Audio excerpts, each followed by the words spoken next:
What up, everyone? How we doing? Welcome to College Hoops Coast to Coast with my man Kevin Sweeney. Kev, how you doing, man? Man, I am fired up. We took a week off. Now we're back, and we have, in my opinion, the best show we've had yet. So I can't wait. I'm ready to dive in. Absolutely. So we're doing a little different today. We're going coast to coast with coaches' interviews from start to finish. So we are going to start at the top of the polls with Coach Jerome Tang, associate head coach, one of the best in the business. From Baylor, number 2 in the country, undefeated. We'll bring him in the studio. Coach Tang, how you doing? I'm doing well. How are you doing, guys? Doing good. Thanks for joining us today, man. Well, I'm happy to be here with you, Brian, and you, Kevin. It's an honor. Yeah, it's gonna be fun. So to lighten the mood to start, Coach, do you even remember the last time you lost a game? Oh, yes. We lost at West Virginia. It was my scout last game of the season that we got to play last year. So it is fresh. It is fresh on my mind. Fresh in your mind. So talking about last year's team, I know people probably don't want to compare.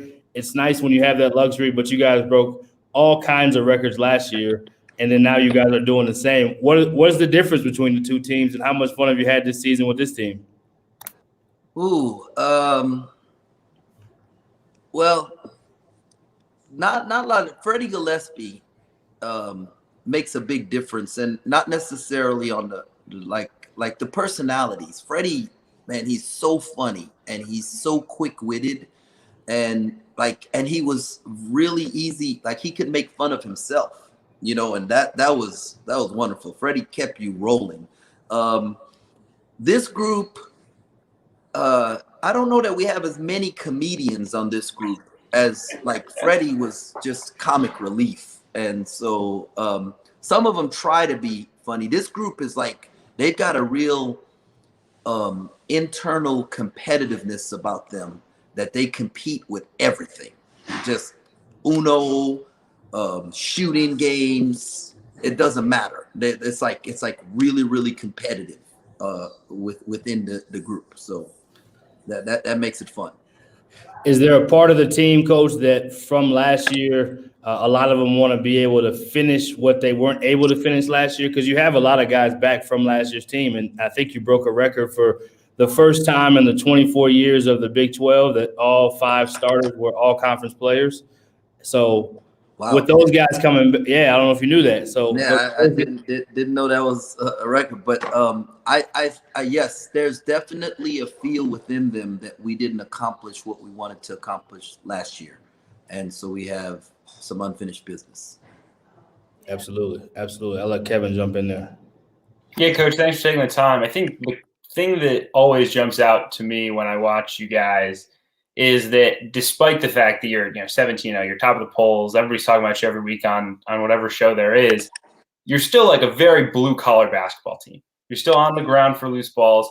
You talk to me about how you guys have built that mentality inside the program. So even though you can turn on Sports Center and Baylor's getting talked about every night, you guys are still, I think, really one of the hardest working teams when I turn on the tape in college basketball.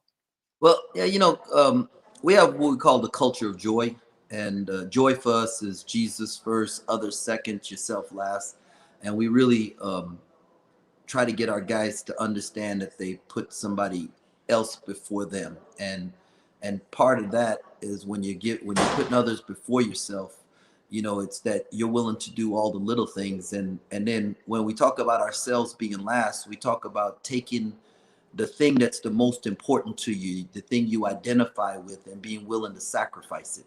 And for our guys, being willing to sacrifice their bodies either by taking charges, setting screens, being the first to the floor, which is something that's important to us. It's something that we really stress every game, that we want to be the first team to the floor. And we have a little mantra that the toughest team wins. And so those are the things that we think identify what a tough team is. And our guys, they really embrace it and embody it, and they all still have a chip on their shoulder in that they feel like they have to work hard for everything that they earn. And I know you're very involved with the defense, and this is one of the best defenses in college basketball. I think one of the interesting things is that you guys have changed a lot in how you defend over the last several years at Baylor. Can you talk about how you guys have formed your defensive philosophy and what makes your defense so difficult to score against?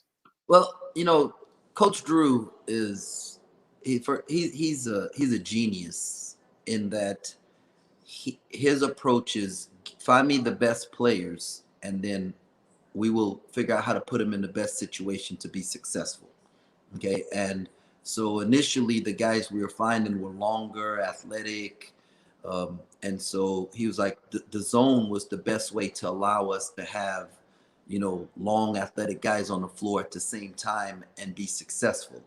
Uh, and then he studied the game and said, the two teams in the national championship game a few years ago, well, I guess the last time there was a national championship game, was Texas Tech and Virginia, and they both played man to man. They both played it differently, and so coach's thing was, let's study both of them and figure out which one best fits the makeup of the team that we have, and will give us the best opportunity to play offensively the way we want to play, so that we're big football guys, and Matt Rule, who was our football coach, always talked about complementary football, that the offense and the defense have to complement each other. And so that was something that we wanted, was a defense that would complement the way we played offensively. And the way we guard, the people say it's no middle, but it's not always no middle. But the way we guard gives us the best opportunity to create turnovers, which then can get us out in transition. And because the league we play in, the Big 12, 5 or 6 of the teams in that league are in the top 12 in the country in defensive efficiency. So if you can't create turnovers and get out in transition, it's going to be hard to score regardless of how good you are. So we wanted a defense that would complement the way we wanted to play offensively. Talk about, Coach, the staff, if you don't mind. You talked about Coach Drew. You guys got there, and Baylor was not even close to in a position to be competing for championships and undefeated seasons and number one in the countries. I think you have 8 out of the last 9 seasons. You guys are 20-win seasons. You've broken enormous records there. So talk about Coach Drew, talk about the staff, and then talk about the conference. Many think it's the best conference in the country. Some say Big Ten is right there with it, or maybe even a little bit better. But the Big 12 is probably known more for football at times and not so much for basketball, but it is an elite basketball conference. So if you don't mind, kind of touch on some of those things. I'm not going to duck your question, but let me just talk about Texas college basketball right now. Just think about it, right? Which last game, you guys had the first top 10 matchup with 2 Texas teams in the history of college basketball. And you have Texas Tech, that's ranked in the top 15 in the country, and you have the University of Houston that's ranked. Yeah, we're talking 4 teams in the state of Texas that's ranked in the top 15 in the country. The state of Texas is really dominating college basketball right now, and every high school player in our region should want to be playing at one of the schools in the state of Texas because of the level of basketball. You don't have to go out of state. You don't have to go far from this region to find elite basketball. And that's because of the great coaches in the Big 12. 8 of the 10 coaches in the Big 12 have led their team to an Elite 8. 6 of them have led their team to a Final Four. If you want to play with great elite programs with Hall of Fame coaches, the Big 12 is the place to be. And that's why night in and night out, it is a war. If you don't come ready to play, you're going to get blown out. You can come ready to play and still not win in our league. And the environments that you're playing this year being the exception because of what we're going through. But the environments that you get to play in is unbelievable, man. There's nothing like the Big 12. I put us up against anybody, and just blessed to be a part of it now for 18 years and to work for a guy like Coach Drew, who he started as my boss and became my friend, and now he's like a brother to me, and we've been blessed. Coach is, people talk about his ability to recruit, and now they're finally giving him some credit for his ability to coach. But the best thing he might do is his ability to evaluate staff members and put a staff together that can complement him. I mean, you think about the guys who have been on our staff: Matthew Driscoll, 2-time Coach of the Year in the ASUN now at North Florida; Grant McCaslin, Coach of the Year in Conference USA and Conference Champions there at North Texas. And you've got Paul Mills, who they just had a historic season at Oral Roberts. First time they ever had a winning non-conference and conference record, and they were picked to finish second in the league. I think they're one game out of first place right now there. And you know what I mean, just those three guys, unbelievable dudes, unbelievable human beings. They love their players. They know how to coach. They know how to build. They know how to mentor.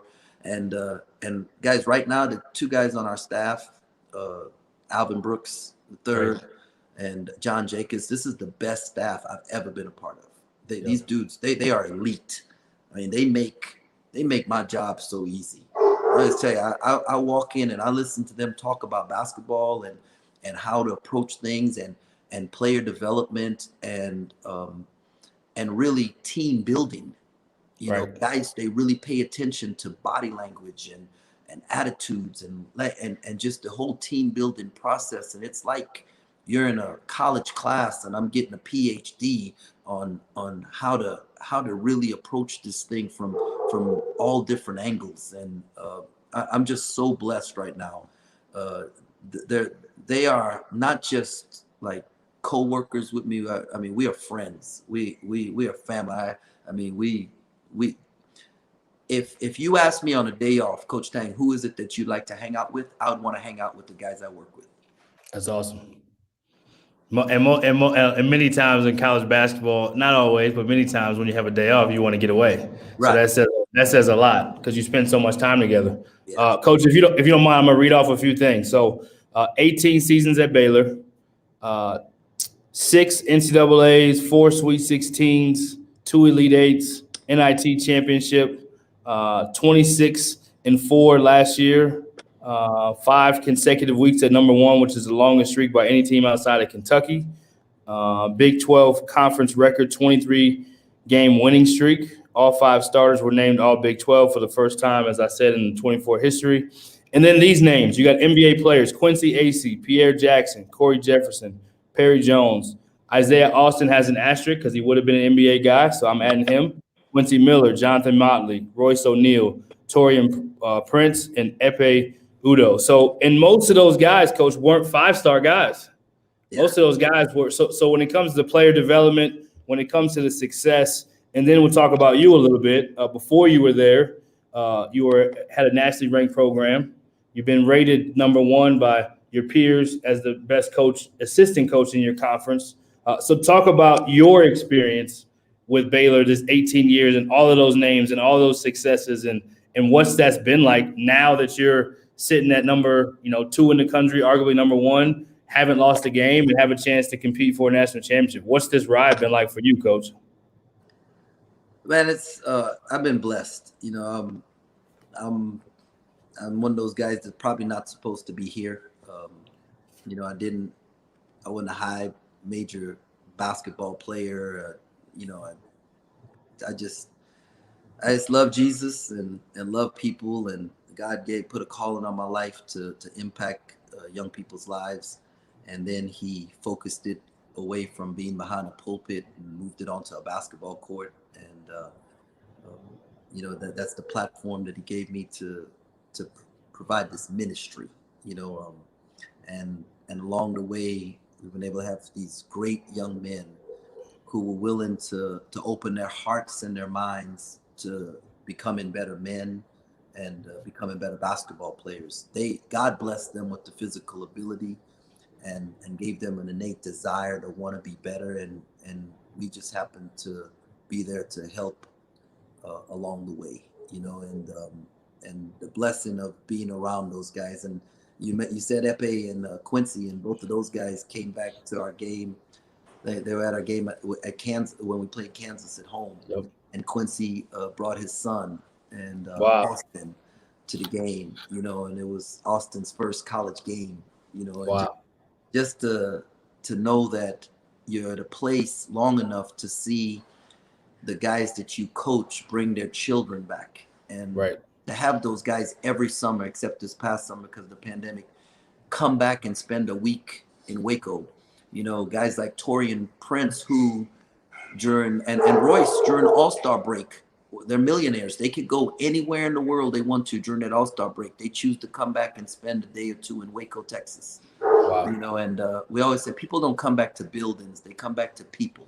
People. And so, you know, the blessing of being able to be somewhere for 18 years and those guys to be able to come back, that's been awesome, man. That's been awesome. And you know, the wins and stuff, man, you know, you don't really remember that, you know, as much as you remember the times you get to spend with these guys. And I'm just extremely blessed. We got two more. I'm gonna let Kevin get one, and then I got one. Gotcha. So my guy Brian's always telling me about the Be Ready family. Explain this for me. All right. So Coach Brooks, Alvin Brooks III, pandemic hits, and in fact, you know what? Probably like a year or so before that, I was in his office, and I said, AB, who's the next Alvin Brooks? Who's the next Uric Malagy? You know, who's at Texas Tech? Who's the next KT Turner? And we sat and we thought for a while. We couldn't come up with some names, you know? And then so fast forward, the pandemic hits, and some of the young guys that he's helping mentor and stuff say, man, we ought to do a Zoom meeting, you know, and and so he said, hey, coach, would you get on and just talk some basketball with some young guys? And we got on, and man, it just snowballed. Guys wanted to learn about basketball, learn about coaching, and, you know, learn about, you know, just how to professionally develop.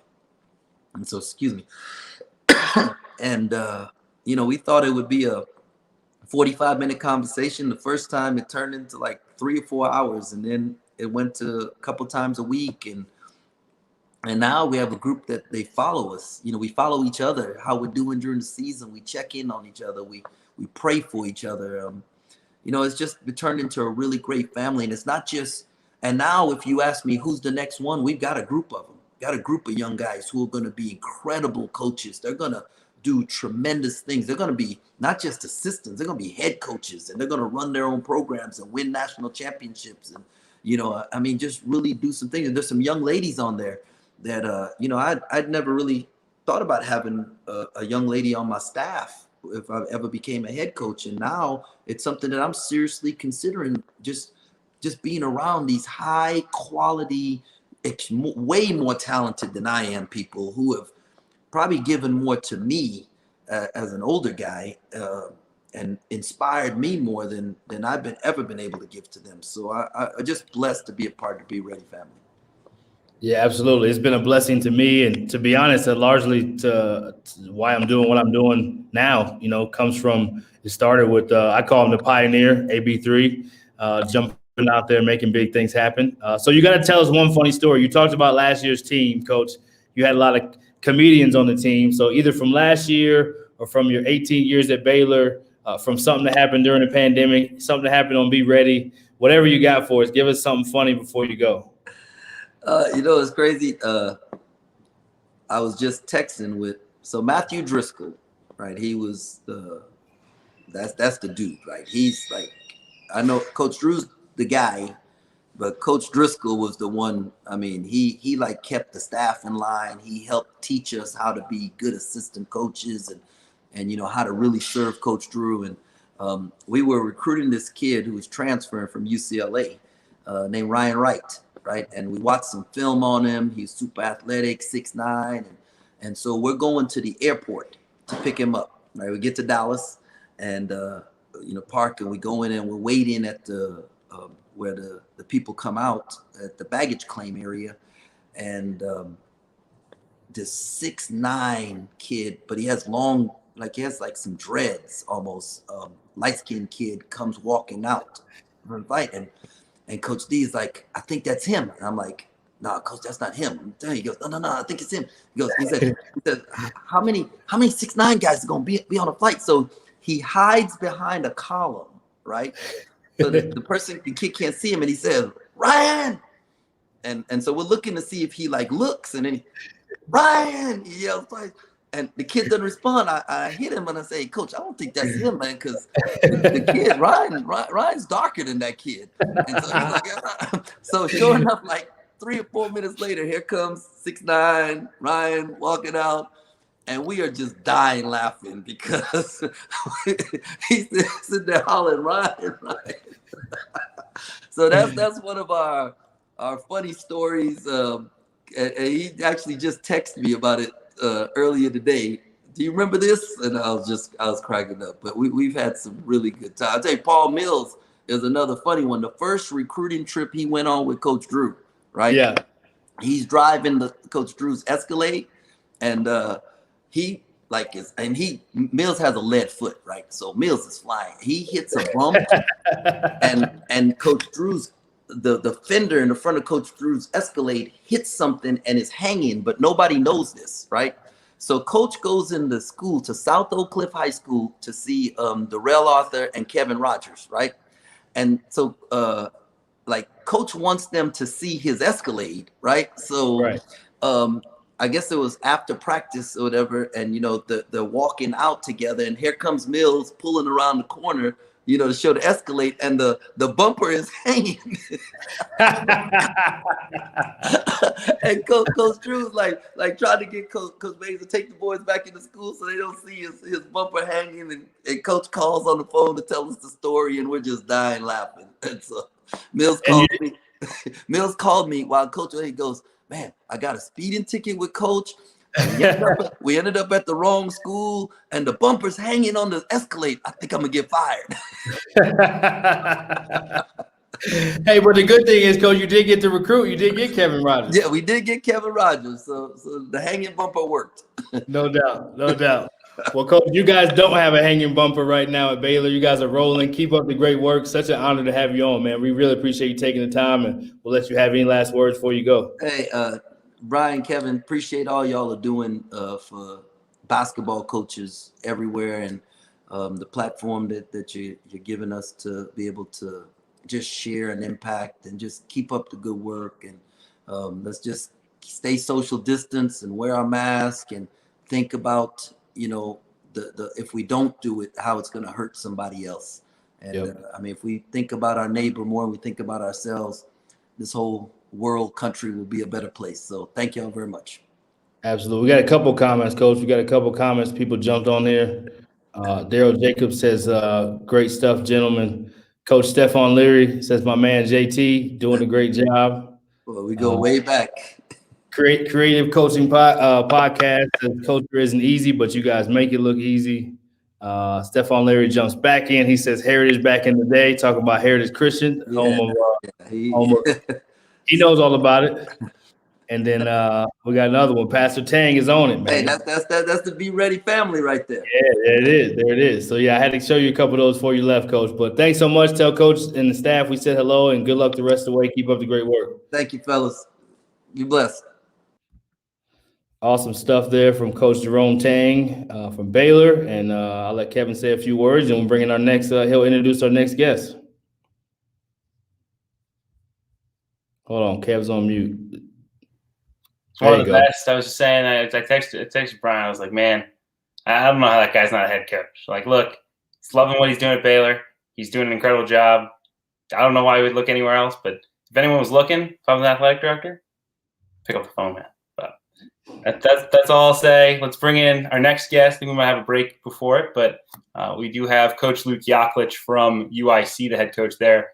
Did a great job. Was at Michigan, was at Texas, Illinois State, when all those programs were really rolling. So really excited to have him on, and we bring him in now. We're taking 10 seconds first. No, we'll bring him in now. Coach, what's going on, man? How you doing? I'm doing great. We just got done with we had practice this morning because of our class schedule. We've got so our guys, we practice like 8 to 10:30. We play Wright State tomorrow night. We brought them back for film tonight. And then the best thing about being sports dad and girl dad, my daughter's on the gun here a little bit. So if that sound I can move out if that sound is going. No, watching her jumper, and it's just a great thing about being a coach and making an impact, and then being able to share that with your family. It's great stuff. So sitting in the gym on a Thursday night, and I'm really blessed and honored to be hanging out with you guys tonight. and all the great Yeah. coaches throughout the country that you guys have in your organization and in your network. It's awesome. Yeah, thank you, Coach. We appreciate you coming on, and that gun sound is music to my ears still. So that's a beautiful thing. So talk real quick, Coach, about your family. You started with that. Talk about your family. That's a big deal to you. A lot of times in this profession, people don't necessarily know how important to balance that. And so for you to have so much success at the places that Kevin's talked about, and now you're a head coach in a busy city like Chicago, you're still making family a priority. So talk a little bit about that before we talk about your team. Yeah, I think, Brian and Kevin, thanks again for having me on. And I think the main thing with the family, the main thing is the only thing. And if you have in your core values, which we do, is we preach family, we talk about family at the end of every huddle, that if you're not embodying that and embracing that as a leader, and showing your team and your staff what you're like as a dad outside of being a coach, those are the things that I really learned as a high school coach, Brian and Kevin. It was really impactful because as kids, you're trying to get them to college, help them get into college, help them grow as young men, as high school student athletes. And you realize, like, them seeing you as a teacher, I always wanted to coach my players so that they could see me as a U.S. history teacher, as a government teacher, then see me as a coach, then see me as a dad coaching my son in AAU or working out my daughter after a practice. And then ultimately, my wife is unbelievable. Amy, she's a sports junkie. She was at like SID with Lon Kruger when she was at Illinois. She spent some time with him, with Ron Turner when he was the head coach at Illinois, and did a bunch of work with the wrestling. So she's into college sports. So she loves what we're doing. And then she used to sit next to me, Brian, Kevin, at the high school games and keep scorebook. And every time I yelled too much at one of our guys or a referee, I kind of got the little nudge, from behind. So she's the real assistant coach that keeps everything going. And the coaches' wives are amazing. The college coaches' wives, high school coaches' wives, it is a dynamic that is unto itself. I don't know how they can kind of package it all together, but my wife, Amy, my daughter, Taylor, my daughter, Olivia, and my son, Griffin, who's a walk-on with us, it is a family affair. It has been since the get-go, and it's the only reason that I feel energy in what I do, because I know it's a team thing with our family. Coach, when you were teaching history and government, and then you're a high school coach, did you ever envision, okay, in 5 years and 10 years, I'm going to have coached in the Final Four, I'm going to be a D1 head coach eventually? Did you always believe that was where you were going? Were you just hanging out, loving high school coaching life? I was. It's a funny story, Kevin, and Dan Muller. I mean, every month we talk about something. We'll hit it, and he will bring this up. But I turned the job down. I loved high school coaching so much, and we just had a good thing going at Joliet. I loved the community and teaching there, and ended up turning it down. And about a week later, I just kind of had this epiphany, like, hey, and my AD at Joliet told me, he said, you got to try this out. You have to do this. Okay, you've done a great job here. You got to leave. You got to go try this. So I call up Dan and say, hey, is the job still open? And he had actually, I think, offered the job to somebody else, and they turned it down. Which, in this business, now, I'm thinking, like, how lucky am I and how stupid was I at the time? But my wife, again, she was the one that said, you're going to regret this when you're 55, 60 years old. You will regret this. So, long story short, it all has worked out. Had I ever envisioned that? No, Kevin. I think the main thing is that to be where your feet are. And I cannot emphasize that enough. Like, make the big time and your job, the job you're in right now, make it the best job and pretend you're going to retire from that job. And that's really what I did. I taught at Sterling High School, and I loved it. It was like I was first time varsity head coach, and it's like, this is it, man. We got a beautiful field house, and we're going to remodel the locker room, and I'm staying. Then my high school coach retires 3 years later. I go back to my old high school and say, hey, man, this is it. I'm going to retire from my high school. I'm going to break my high school coach's wins record here. They're going to name the court. 4 years later, Joliet opens up. I have that opportunity. And I said, man, this is a basketball town. Joliet, Illinois. I mean, it was awesome. You had Roger Powell and all these great players that came through there. This is fun. kids love basketball there. It was great. Had a great, unbelievable administration. And then Dan had an opening on his staff, and he calls me up and says, "You want to interview?" And we were college roommates. And then, as I opened up with, the rest is history. But I absolutely love high school coaches. It helped me in this job so much. There's so much you got to learn in your first year, and so much you're taking in. But I rely on so many lessons that my high school principals and athletic directors and the assistant coaches I worked with, and all of the players I spent time with, and the situations that I was in over the 15 years of high school. You get every email, you get every parent interaction. You've done lots of press interviews after games, and you've been in a lot of situations, and you've been organizing summer workouts for 15 years along with camps. And that really helped me transition to Illinois State. But I never forget my roots. I'm a high school coach that is fortunate enough to be coaching college basketball at an unbelievable university with a great team, and just really excited about the future here at UIC. And off of that, I know when you got the job at UIC, you guys clearly made it a priority to recruit Illinois kids. Yep. Why was that so important to you? And talk about your vision, for building this place with Illinois kids, especially. Yeah, I think you have to begin with the end in mind all the time. Stephen Covey principle. It's something that I always started every school year thinking about is, where do we want to get to, and how do we want to get there, and what that timetable looks like. And to go back to Illinois, Kevin, I love Illinois basketball. Like, I grew up playing in it, grew up coaching here, and I just love the passion that Illinois has for high school sports in general, which is why I'm so glad that they're getting going again here in this state.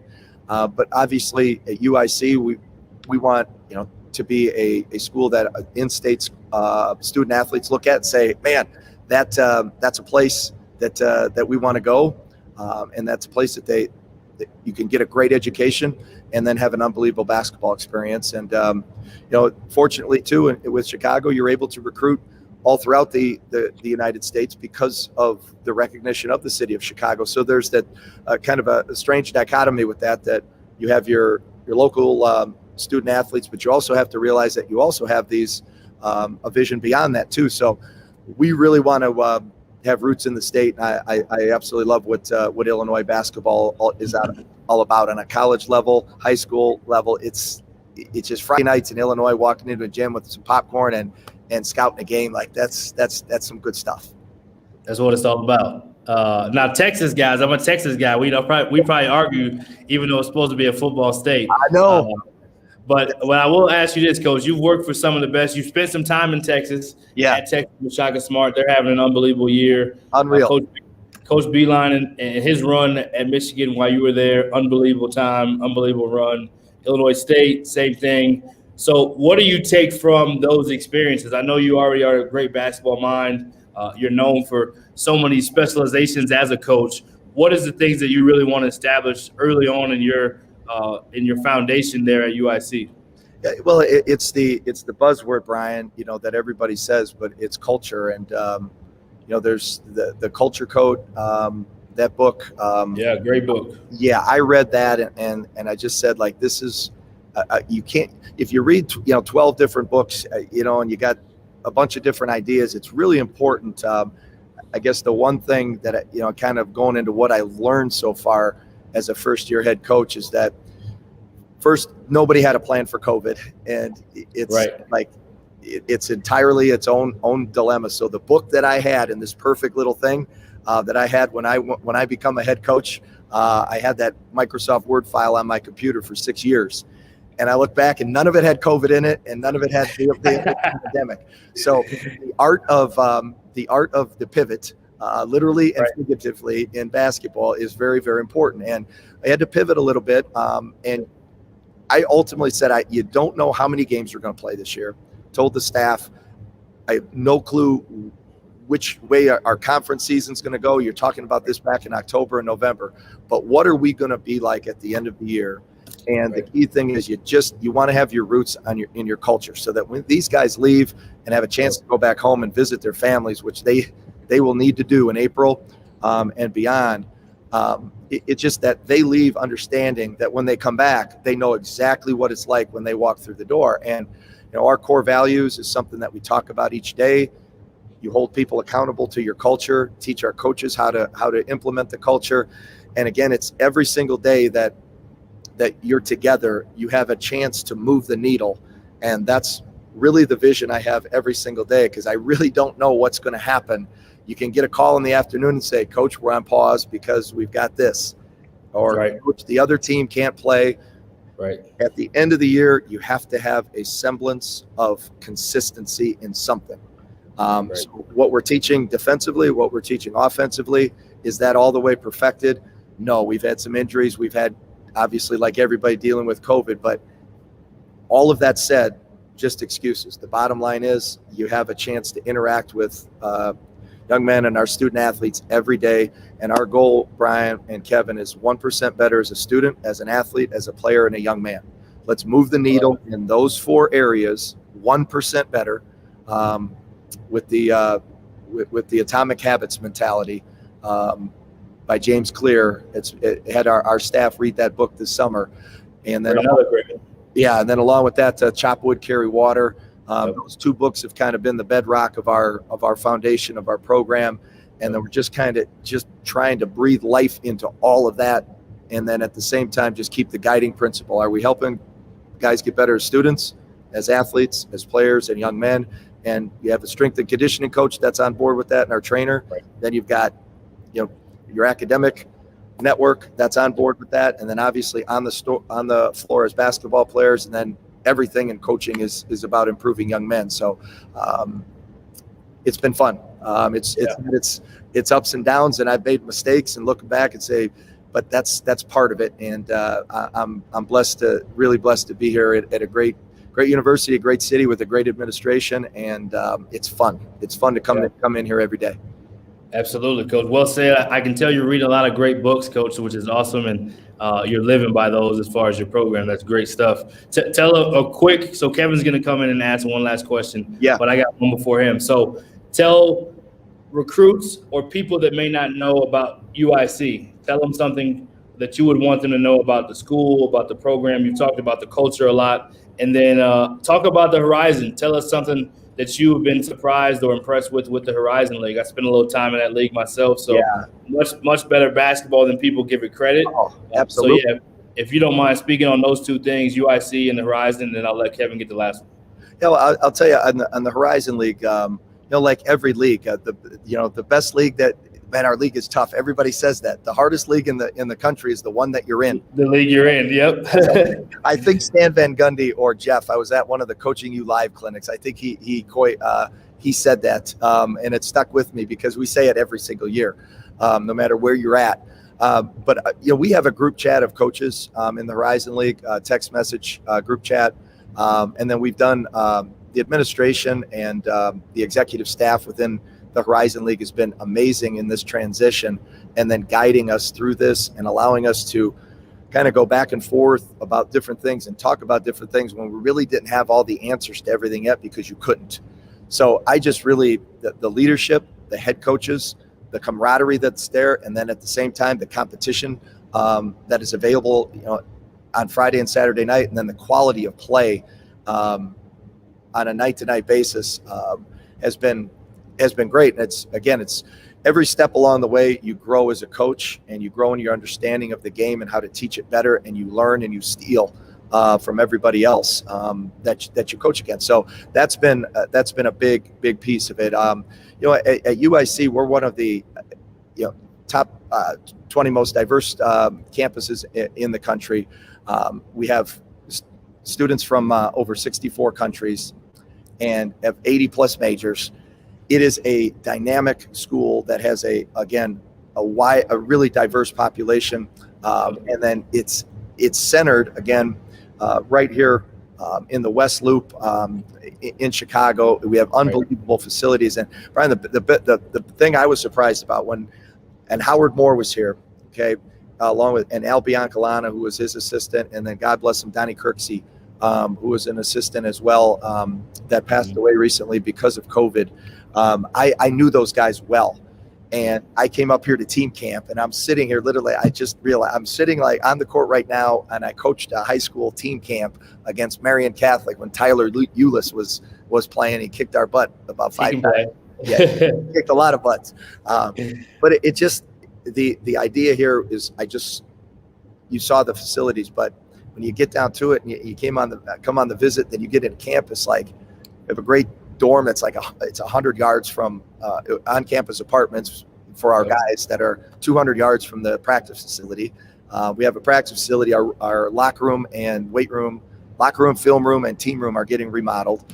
We have a weight room that's right on staff, and then we have our own like 6,000 seat arena at Credit Union 1 that's a mile from right on campus. Like, it's unbelievable. And then the people here are committed to winning, and they're committed to like the whole experience. Like, some people say it, other people do it and live it and breathe it. And our administration and faculty and staff, it's fun to be a part of, be a UIC Flame right now. And I'm excited for the vision and the guys that we have in our program, and where it's going. And we're just hoping to have a great February here, and finish strong. Absolutely. I've passed to my teammate Kevin for him to end it. The closer. All right, we'll make it quick, but man, you've worked for some pretty incredible people. I'm sure you've got a story in there. Well, what's your favorite, funny story from your time in college basketball or even back in high school days? Oh man, there's so many. I've got a. You probably got a lot, Coach. Just I got one. Here's a good one for the dads. Okay, and I'm at Joliet Central High School. It's a Friday night. And we always brought the guys up to the library to watch film before the game. So we're going to go through the last minute scouting report. So my daughter, Taylor, she's hanging around me all the time. Griffin's out there running in his Joliet jersey. So he thinks he owns the school. Okay, right. So he's out and gone. So Taylor comes with me, and she's in the gym, ironically, right now. And so I get done, and my mind, again, is on the game. Yeah. So I'm thinking Taylor, she probably just went back to the game. So about 15 minutes later, my wife says, "Where's Taylor?" And I said, "I think she's with Griff." She's not with Griff. So there's a panic. There's 30 minutes before the game, and as a dad, you're in an all-out panic. So I'm retracing my steps, thinking, "What in the heck did I do? I'm the worst dad in the world right now. How did I do this?" So I go back up into the library. Taylor is curled up underneath the librarian's desk. How about that? Out taking a nap, and she's out. It's 7:15. The game starts at 7:35. Finally, I had called our AD already. I said, "Chris, I don't, but I'm really worried that my daughter's lost in the school somewhere, and she's sleeping under there." So, moral of the story is, when you bring your kids to film, make sure they don't fall asleep, because it's probably our players, they fell asleep too. Oh, I love it, Coach. I love it. That's a family story. That's a good one. You started with family, you end with family. You're building a great family thing up there at UIC. Coach, excited. Just keep supporting you. Excited for what you're going to build there. Thanks so much for coming on. And this won't be the last time, Coach. No, if there's ever anything I can do, and appreciate all the work that you guys do in the professional development of coaches. This is it's powerful. It's powerful. So congrats to you guys. Unbelievable follow on Twitter. I really appreciate the opportunity to come on here. If anybody ever has any questions, please email me at lyakl2@uic.edu. lyakl2@uic.edu. Be happy to help any young coaches, coaches in general, help with anything, and always willing to learn. So thank you, guys. That's awesome stuff, Coach. Good luck the rest of the way. Stay safe. Thanks for coming. Go Flames. Take care. Yeah, awesome stuff there. I know Kevin's on mute for a second, but not lacking in energy. If you didn't have energy before, hopefully you got some now. Ready to run through a wall, man. Ready to run through a wall. No doubt. Where do you sign? Kevin's texting me. He's a Chicago guy. He's like, "Where do I sign?" Yeah, I'm ready to go. Send everybody to put you out over there. But man, it's fun. We got to keep moving, right? We got the train keeps going. We got right to the next. We're going East Coast. Yes, I'll let Kevin introduce our next guest as well. We got another associate head coach. Yes, the associate head coach, St. Bonaventure, Steve Curran. He's one of those guys that I don't think gets enough credit, in the business. Is a guy who, first of all, St. Bonaventure, the job that Mark Schmidt and that whole staff have done to build that program is unbelievable. Incredible. Excited to learn from. So let's bring him on here. Yeah, excited to have him on, Coach. Hey, guys. Coach, welcome. Hey, how's it going? Good. Thanks for joining us tonight, man. On the East Coast, a little bit later than it is where we are. Yeah, were you guys coming in from Chicago or Midwest or? I'm in Chicago. In Chicago. I'm in Colorado, believe it or not, Coach. Oh, okay. Yeah. It's dark here and it's probably snowing outside. No doubt. So I got one experience there in St. Bonaventure. I don't know if you were there at this time. So Abilene Christian. Yeah. I worked for Joe Golden. First year Division I. First year. Yep. And we go play. I'm trying to think of who we played before that. Somebody good. Maryland, I think. We went from playing Maryland and straight to you guys. And it was freezing cold. Went to play there. Really had a good team as always, but hard gym to play in. And St. Bonaventure does not get the credit it deserves for what you guys continue to do in the A10. And actually, I was a junior college assistant coach as well at Paris Junior College, and Coach Smith came down a few times to recruit a few of our guys. So great guy, great ball coach. He had as good of recruiting presentation that I saw that season, and I still remember it to this day. It helped me. I took some notes. It helped me when I was a Division I assistant too. So I had to throw that out there real quick. So tell the people about St. Bonaventure as a whole and what you guys have done there. Yeah, I appreciate you guys having me on, first of all. St. Bonaventure is a special place, and a lot of people don't know much about St. Bonaventure, and a lot of people talk negatively about St. Bonaventure, because they don't know what it's like out here. It's a small town. Olean, New York is small, about 20,000 people. There's not a lot going on out here. People say it's the frozen tundra. I mean, I grew up in Boston, so I'm in New England, so I'm used to being around cold weather and snow and everything. But the thing about St. Bonaventure that makes it unique, I think we're the third smallest Division I school. I think it's Presbyterian, Davidson, and then St. Bonaventure. I'm not sure the order in terms of enrollment. But basketball is special here, and Coach Schmidt's been here. This is his 14th season now. And, when he got here, things weren't going well. But he's built the program, Brian, like you said, recruiting. And he did a recruiting. You saw him doing recruiting because we built it with good players. I mean, there's no secret formula. The better the coach, the better the team, the better the players, the better the coach, and we've been able to do that here. To get, Andrew Nicholson's, the Jalen Adams, the Matt Mobleys, the Courtney Stockards, all those guys that might have been overlooked or people didn't think were quite good enough to play at this level that have come here and exceeded expectations, helped us get to the NCAA tournament, help us win the Atlantic 10 tournament, help us win the regular season, and help us build something special. Now, when Schmidt got the job here, people said it's a dead-end job. It's going nowhere. Now it's a destination job. Now people, someday will be lining up to get this job because of the things that we've been able to build and the way that we've developed this thing into a special place. And it's been great. And, we're in the midst of another great year right now. It's been crazy with the pandemic and games being canceled. I caught the end of your interview with Coach, and, it's just crazy. We went through it as a team early in December. We missed our first 5 or 6 games, and games have been canceled left and right. We were supposed to play at St. Joe's Wednesday night, and on Monday, we found out that, that they had to go on pause. So it's crazy. It's just been a crazy year. But the one thing about St. Bonaventure and Seth Greenberg did our game we had an ESPN2 game against Duquesne a couple of weeks back, and Seth Greenberg did the game, and he said, games at St. Bonaventure aren't just games, they're events. And he's right. People come from everywhere. It's like they come out of the hills. We have 2,000 students on campus. We have 1,000 students, which is 50% participation. And then we get 4,000 people from the town that just love it.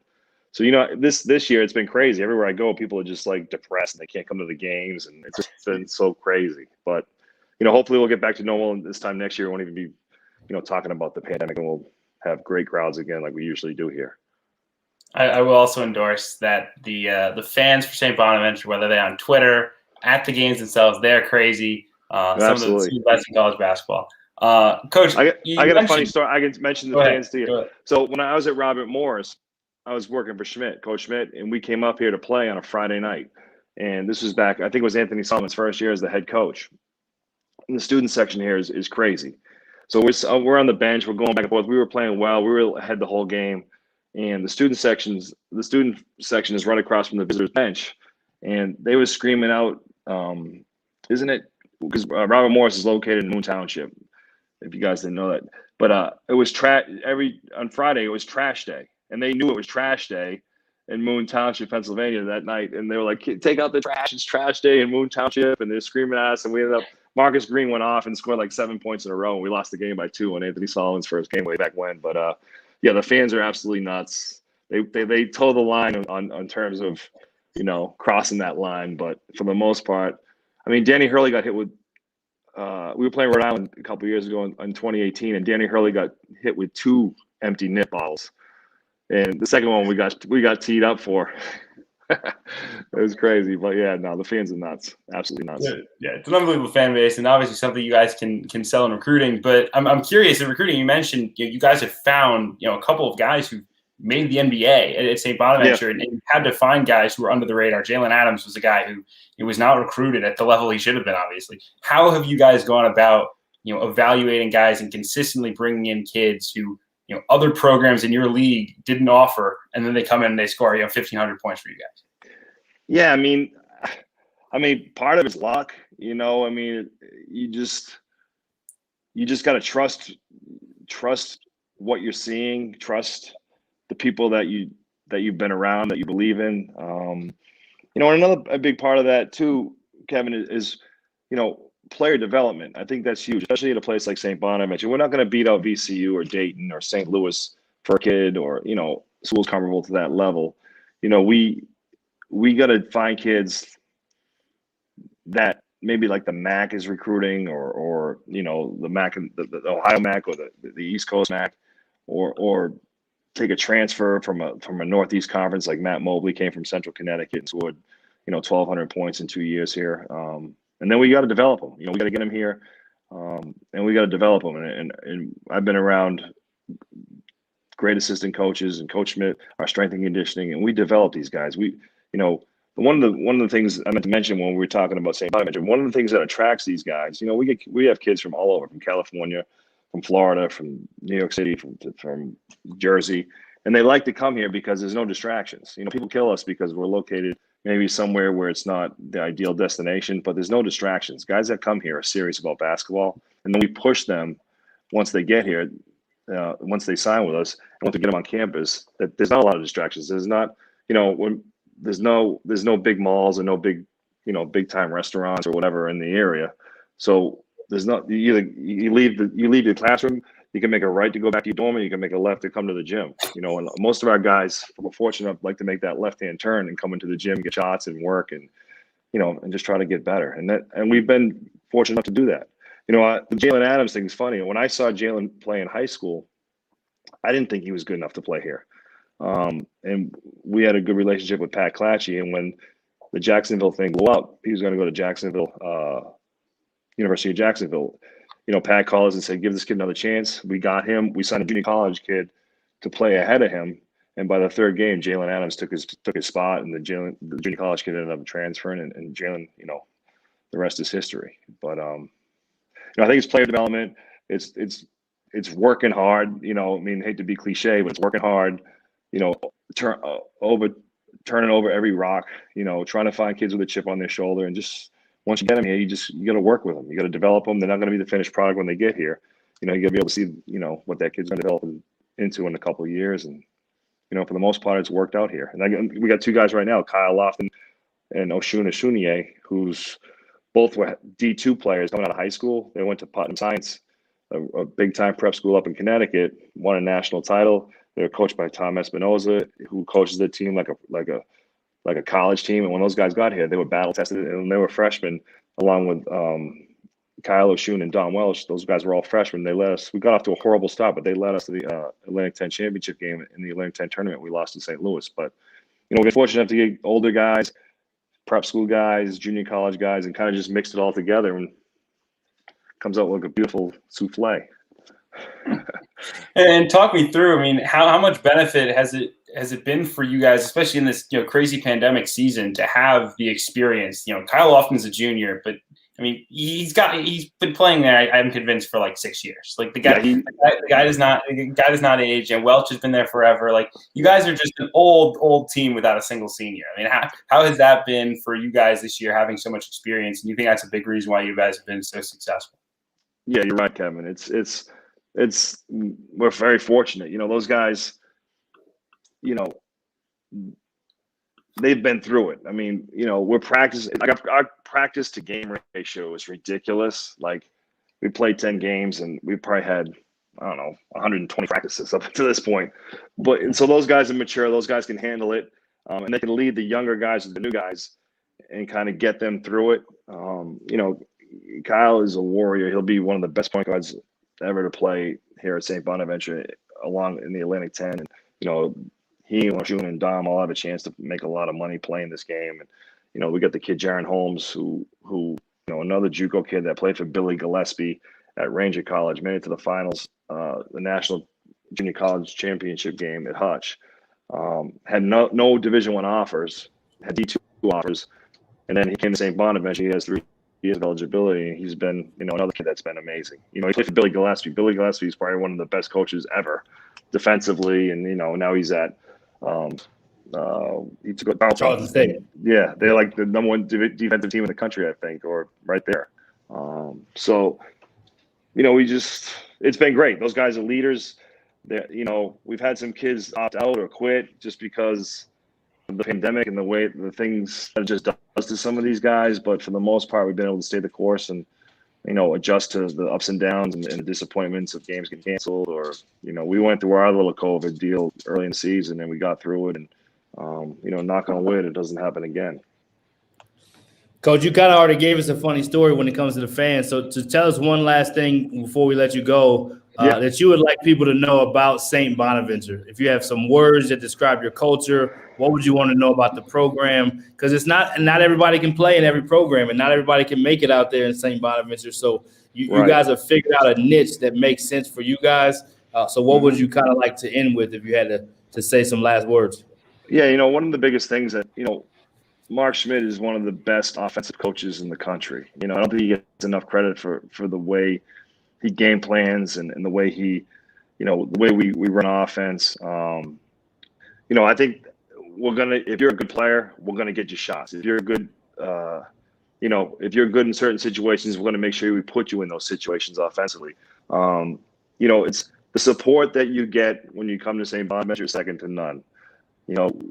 When people say you're going to the game tonight, they don't ask you which game. They know which game you're going to. And, kind of going back on what I said earlier, St. Bonaventure basketball is an event. There's tradition, there's history. I feel like I'm making a recruiting page, but we built this thing into something special, and we're going to continue to get better. And it's not you're not going to be here for the rest of your life. It's a means to an end. But when you come to St. Bonaventure and you commit to playing basketball here and to be involved in this community, the sky's the limit. From the Jalen Adams to the Andrew Nicholsons to the Courtney Stalkers, those guys have flourished in these situations, and now they're all doing great in life. Andrew Nicholson's, I think his last contract with the Portland Trailblazers was $26 million. Now he got that, and now he's over in China making $2 million a year. And the one thing, if you guys want to ask a trivia question, maybe on one of your shows sometimes, who's the only NBA player ever to be drafted in the first round with a physics degree? Andrew Nicholson. Yeah, how about that? Yeah. So I can't take credit for recruiting him. He was a sophomore when I got here, but I was able to be around him for 2 years, and he was special. He was special. Absolutely, Coach. Well, you guys are doing special things there, Coach. Thanks so much for joining us. Excited to see you guys continue to kick butt as you have. And this NCAA tournament looks like it's going to happen, and it looks like you guys are on pace to be there. So good luck the rest of the way. Stay safe, and tell Coach Schmidt we said hello. I definitely will, guys. I appreciate everything you're doing. Thank you. All right. Yeah, great stuff, man. We went East Coast, St. Bonaventure, currently first place in their league. Now we're going to go to the Carolinas. I think we got Coach Will Jones. Get some HBCU love, man. What's a show without some HBCU love? So we're going to bring in Coach Will Jones. from Carolina A&T. Coach, what up? What's going on, man? How's everybody doing?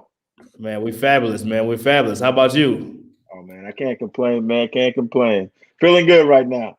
Yeah. Tell us why you're feeling good right now, Coach. I know you're getting to play games and coming off some wins. So tell us a little bit about. I think you got a player that just got Player of the Week, if I'm not mistaken, in your conference. So tell us a little bit about what's going on. Yeah, I mean, anytime you can play games, man, it's been good during this pandemic. We really had a testing non-conference schedule, and I think it's battle tested us and got us ready for our league. We're undefeated still in our league, and just trying to build every day and be able to move and shift with whatever this pandemic has us do. So I think we're on pause for this week because of our opponent, but we're gonna get better in the gym and get ready to play next weekend. Yep, absolutely. What do you think it is, Coach, if you had to say that's allowed you guys to be undefeated in conference so far? HBCU doesn't get as much love. We'll talk about that next. But within any conference, like Coach just said, and many coaches have been on already have said, whatever league you're in feels like it's the toughest league in the country. So to be undefeated in any league right now is a big deal. What would you say is the reasons why you've been able to do that? We got a good team. We got a good team. When you don't have an October, one thing we have like 7 new guys, and so when you're not able to have a full fall with your guys, where you can get that gelling and guys can gel and go through those battles, we didn't really get a chance to do that, and so really November and the beginning part of December, man, we were going through a lot of growing pains, man. We won some games and we went on a couple game losing streak. And then, I just knew if we could just keep everybody focused, the new guys, it's just so tough, man. I mean, we recruited the guys to come to North Carolina A&T, which is the largest HBCU in the world. We have an unbelievable tradition and culture on campus amongst the students and athletics. And these kids committed to that, and they haven't been able to see that. They haven't been able to see 1 ounce of what Aggie pride means. They've really been, from their apartments to the calf to the gym. That's really all they've been able to experience. And I told my staff, we got to understand, like, these guys haven't been able to really see what Aggie pride is, what 5,000 in the arena on the weekend against a conference opponent looks like, that energy that comes in. They haven't been able to see that. And but I think they're starting to see through what I want to build as a program, what Aggie basketball stands for. Yeah, Coach, I mean, I wanted to ask you about your opening stretch this season. I know it was talked about a lot when it was happening, but from November 25th when the season tipped off until December 12th, you guys played 9 games. I don't think anyone else played 9 games in that stretch. Explain to me, A, why you put your schedule together like that, and 2, what did you learn about your team from that grind? It just kind of happened. The Illinois tournament, I think it was an unbelievable idea. A lot of the bubbles or the MTEs that were going on were play a day, take a day off, play a day, take a day off. We played 3 in a row. Illinois, us, Ohio, and Chicago State were the 4 teams, and we played those 3 in a row. We got three games in a row right away. And we were just coming off when we played Illinois. We literally just came off of quarantine. We had 2 practices. We got on the plane and we flew to Chicago to play Illinois, a really good team. And then when we got back to the East Coast, we had 2 games already scheduled at Charleston Southern and the Citadel. And then I'm in the hotel the day we were playing the Citadel, and they're calling and saying, "Hey, Duke wants to play. Duke wants to play on Sunday. Can you guys play?" And I'm like, "Yeah, let's play Duke. I mean, let's make it happen." Duke ends up losing. I don't know if it was the Michigan State or somebody that night. We get the call in the morning, like, Duke said they don't want to play anymore. They gotta fall back. And so what ended up happening was Stanford was still in North Carolina. They were looking for games, and so we hooked up with Stanford. We talked about it first. They said, "Hey, let's play at Chapel Hill," and I'm like, "Nah. If you guys want to play, come to campus, come to A&T, bring your team to North Carolina A&T and play. It would be a win-win for both situations. So me and Coach House got on the phone. We chopped it up. We played Stanford on one-day prep at the crib. It was a big deal. I thought it was unbelievable for them to be able to agree to do it. And then we played 4 games the next week, VCU, Longwood, Western Carolina. And then we were beat up at that point. But we went through a tough stretch, some good, some bad, some ugly. And then I think, but once we came out of that stretch, I think we were a better team and helped us kind of get ready for this opening conference stretch.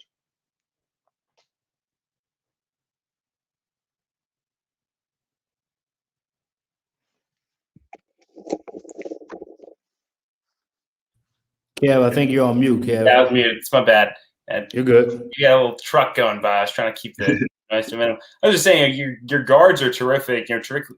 Particularly Cameron Langley. Can you talk about his game and really be one of the best passers in college basketball? Listen, guys, we all watch basketball. We coach basketball, and we see a lot of really good players over time. But I'm telling you guys, Cameron Langley, in terms of point guard play, is one of the best out there. He knows the game. He knows where guys are supposed to be. He comes from a basketball family. His dad was a point guard. His brothers are at UNCG, both D1 players. He just knows how to play, and he's a great kid. Wants to win. He's already broken the conference all-time MEAC conference record for assists, and chasing to be one of the top assist men in the history of college basketball. And so that kid, Cam is an unbelievable talent, once in a generation type kid, that we have in North Carolina A&T. Yeah, I mean, I also kind of ask you this. I mean, the conference season, I really think kind of throughout the conference for you guys has been so disjointed. Several teams have had to kind of come on and off pause.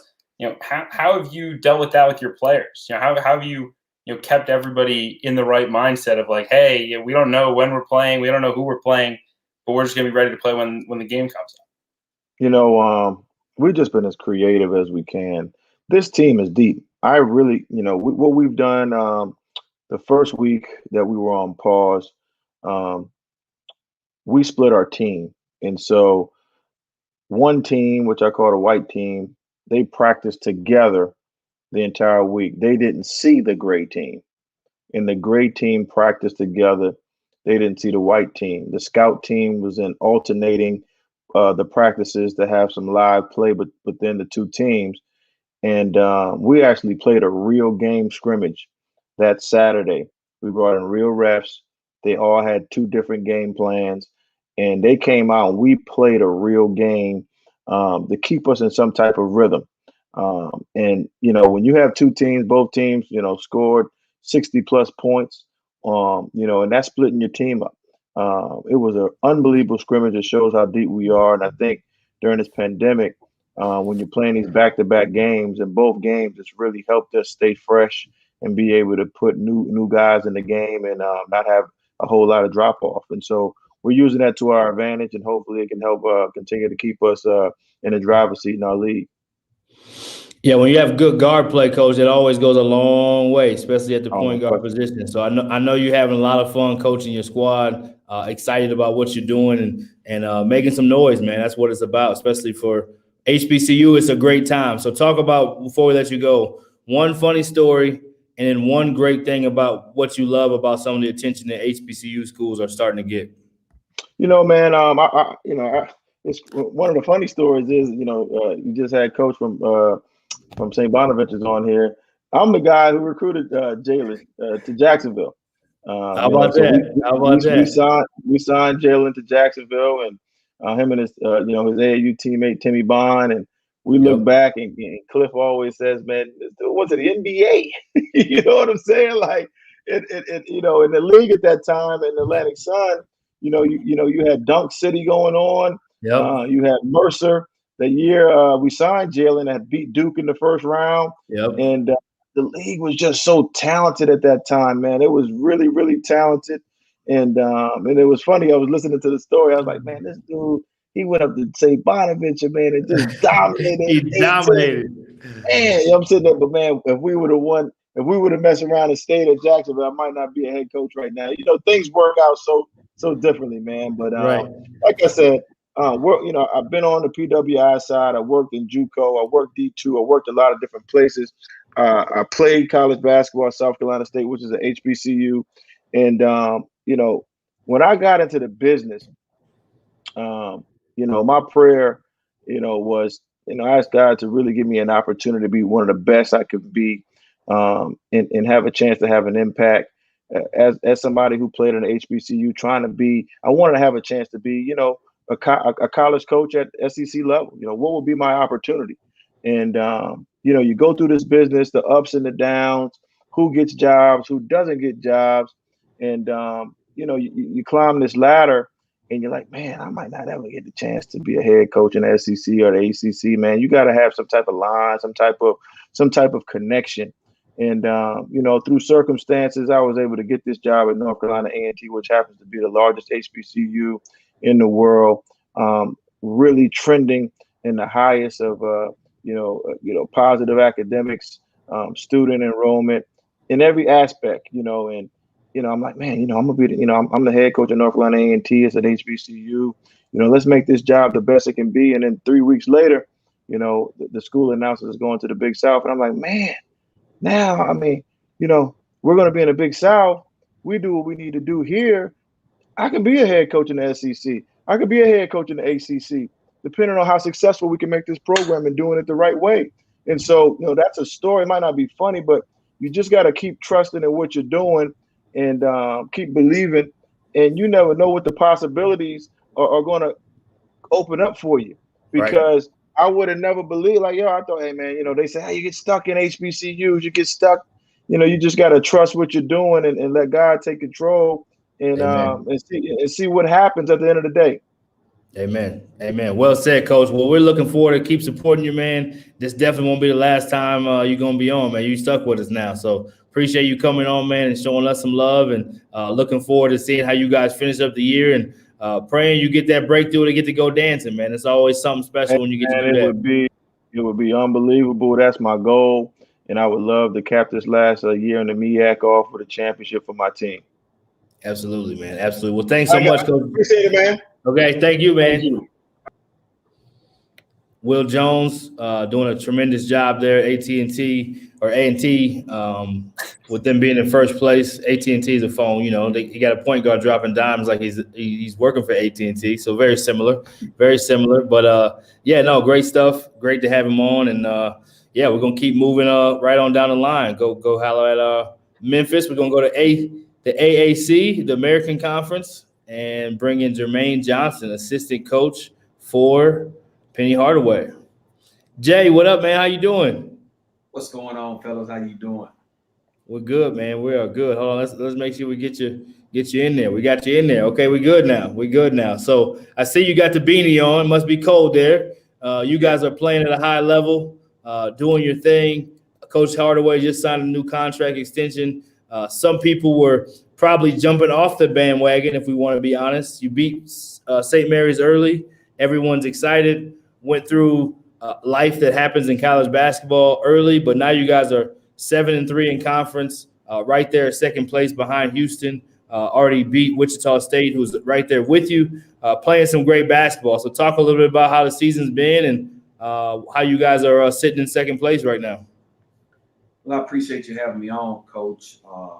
It's an honor and a privilege to be, amongst greatness. You and Sweeney, man, you guys are doing an unbelievable job, man. So I want to tip my hat off to you. But to answer your question, we know it's a process. It's always the process before the promise. And that's what Coach always talks about, the process before the promise, and just continue to chop wood, man, just getting better every day. It's all about continuous improvement.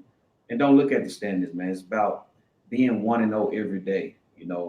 Championships are won today. So if you didn't win the film room, you didn't win the rehabilitation room in terms of taking care of your body, you didn't win just getting extra shots, doing the unrequired work, then you lost for the day. So we try to be 1-0 every day and don't really look at the standards and let the standards take care of itself, because if you embrace the process, then the results will come.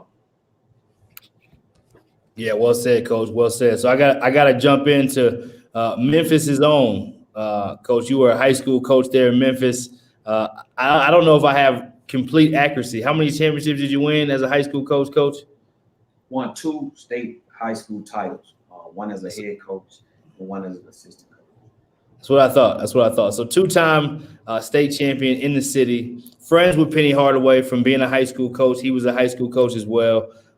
You've been in college basketball. Now you make the turn. You're home. You're back home. It's homecoming. What has this experience been like for you? I know in the offseason you've done a lot of stuff as far as being on different things, presenting and known as a clinician and a tactician basketball-wise, not just a recruiter. So talk a little bit about your journey being back home and what it's been like to play for your friend or coach with your friend Penny Hardaway. It's been a dream come true. When I first got started, this is where I got my start with John Calipari. I wouldn't be where I am today if Coach Cal wouldn't have gave me an opportunity after my playing career at the University of Texas Arlington. And so to be able to transform from a student assistant to a full-time assistant from 16 years ago, it's just a dream come true. And to work for someone like Coach Hardaway, man, who's an NBA all-time great, who have won at every level from middle school, high school, and on the grassroots level, it's just been an honor, man, to learn from him every day. He poured into us, have a great staff, a great support staff. And just love Memphis. This is my dream job. And so to see it unfold the way it did, I talk about my dreams. I just felt like it was a God dream. And Coach, we mentioned a little bit before, but you guys got off to a slow start with such high expectations. How have you guys kept the mentality of like, okay, like we can flush that, we can move forward, especially with young guys? You guys are playing a lot of sophomores. How have you kept the wheels on and turned this thing around here in conference play? Not living in the woods, not WOODS, but the WOULDS. You can't live in the woods. I would have taken that charge. I would have got some extra shots up. I would have talked on defense. I would have made the extra passes. So when we stop living in the woods, we can stay in a mansion. You can stay in a really big, nice house when you start sharing the wealth and having trust and believe and communicate with one another. So we stopped living in the woods. And what have you learned from working for such a talented staff? Obviously Penny Hardaway, but also Cody Toppert's a guy who's been in the NBA. It's just a loaded staff from top to bottom. What have you learned from working alongside these guys every day? Man, taking notes. I take mental notes every day, man, from Tony Madlock with his experience and the things that he have accomplished in his 20 years of coaching, to Cody Topper. He's a basketball Benny. He's an unbelievable tactician on the offensive side of basketball and player development. Even our director of ops, Rodney Hamilton, he was a Division I assistant coach for many years. We got a great staff, man, and just to be amongst these gentle giants every day, man. I'm like a kid in a candy store, man. I love it. I'm curious. I think it's been impressive for me to watch how some of these guys have developed. Since they stepped on campus. You guys brought in so many good recruits. Now you came in this year, but that class with Boogie and Lester and DJ and all those guys. What have you seen in terms of their growth this season? What's the biggest area that your talented young guys have grown throughout this year? Been a great listener. Oftentimes we think I think we as teachers forget how students learn, and you learn 3 types of ways. You learn visually, kinesthetically, and auditory. And so they can hear you, they can also see, but then they can also feel. And so we try to combine all those things, and they've been receptive to it. They haven't had a justification where we have to justify everything that we're doing in terms of our teaching methodologies. And so they have been receptive, and we've been trying to hit them in a lot of different ways, kinesthetically on the court, auditory, about communicating with them each and every day, whether we having one-on-one meetings with them, but then more importantly, visually. I mean, kids are visual these days, and we try to show them with film study. And so I think they have really been receptive and grasping all the accoutrements of getting better and improving each and every day, and understanding that we're trying to be 1-0 every single day. Coach, talk about Coach Hardaway. You know, a friend of yours, somebody you've known. Talk about your relationship. I know that had a lot to do with you being there at Memphis. A lot of people would love to be in those same shoes, but we all watched him play. We all know the little penny commercials. Those of us that are in this age group, talk about him as a coach and him as a person. You know, I think the outside probably doesn't get to know him near as well as you do. So tell the people about Penny Hardaway in general and a little more about the inside of who he is and you guys' relationship. He's a visionary. I'm looking at a note. We came back from the South Dakota tournament. He left this on my desk, and I'm gonna read it to you. Say we went 1-2 in that tournament. He said it takes losses to become a winner. Signed Penny Hardaway. I always keep this because that weekend when he came back, he studied film, he dissected his entire program, and he knew right then and there, if you want to win, you don't focus on winning. You know, he talked about focusing on the culture, the people, and the process. And he said that produces wins. And so just that afterthought, just knowing his vision, and he see the big picture. He know there was light at the end of the tunnel. We're not done. Right. But then my relationship with him goes back to when I was a junior high student playing with his younger cousin, Calvin Golden. And he was a top player in America coming to our junior high games. And so over the years, when he come back from playing professional ball, my high school coach was his graduate assistant at Memphis State at the time. And he used to come back and work out at our gym. And I used to ask him questions and just being around him. And then when he retired, I used to invite him over to Melrose to come speak and deposit into our student athletes. And he did it on numerous occasions. And he just came to my practices and supported me. And we just stayed constant and consistent over the years, man. And so you're talking about a 20-plus year friendship. And for that, he was my power one to get me from point A to point B. Yeah, no doubt. Awesome to see you living your dream job. I know it means a lot to him to win at Memphis because he played there. I know it means a lot to you. You talked about the rest of the staff. Just tell the people anything that they would want to know or they don't know about Memphis. We got a quick comment that came in from Creative Coaching Podcast. Says JJ is the truth. So you got some people showing you love out there. Mike Lopez. Yeah, Mike Lopez, a good man. So yeah, just tell the people what they don't know about either the league, Memphis itself, what you guys are building, any kind of a insight or recruiting pitch, so to speak, that you'd like to share, and then we'll end you with one funny story. Man, this is a mecca for basketball. When you're talking about grassroots, you're talking about high school, middle school, junior college. Got great junior college program here in the city. We're known for barbecue. Obviously, Memphis basketball, even when it was Memphis State. Now ushering into the University of Memphis. We've had so many great players and great coaches come through this program, and it's a basketball city, man. They love their Tigers. I mean, we have the Memphis Grizzlies, but the Memphis Tigers are the city's team. Barbecue, we're known for barbecue. We have a great vibe of barbecue, nice scene. I mean, great eateries, unbelievable arena. We probably have the best basketball practice facility in all of college basketball. I'm sitting here right now. It's the creme de la creme of facilities. And this is just the administration and where they want this program headed. I mean, I'm telling you, it's people talk about the blue bloods, man. This is a gem. It's a hidden gem of the University of Memphis, and I'm grateful to be a part. Yeah, absolutely. Just tell us one last funny story before we let you go, Coach. Anything you got from the pandemic, from the players, from anything that's happened over this year, or even in your career. You've been a lot of different stops. So give us one funny story before you go. I think I was at University of Tennessee Martin. We was playing Austin Peay. We was down 11 points with probably a minute and 17 seconds to go. And we came back. Heath Schroyer was the coach at the time. Anthony Stewart, rest in peace, was associate head coach. And we were playing Austin Peay and Jacoby Mobley shooting guard. He was a junior at that time. Went on a scoring spree. I don't know how he did it, and he hit a shot after being down 11 with 1:17 to go.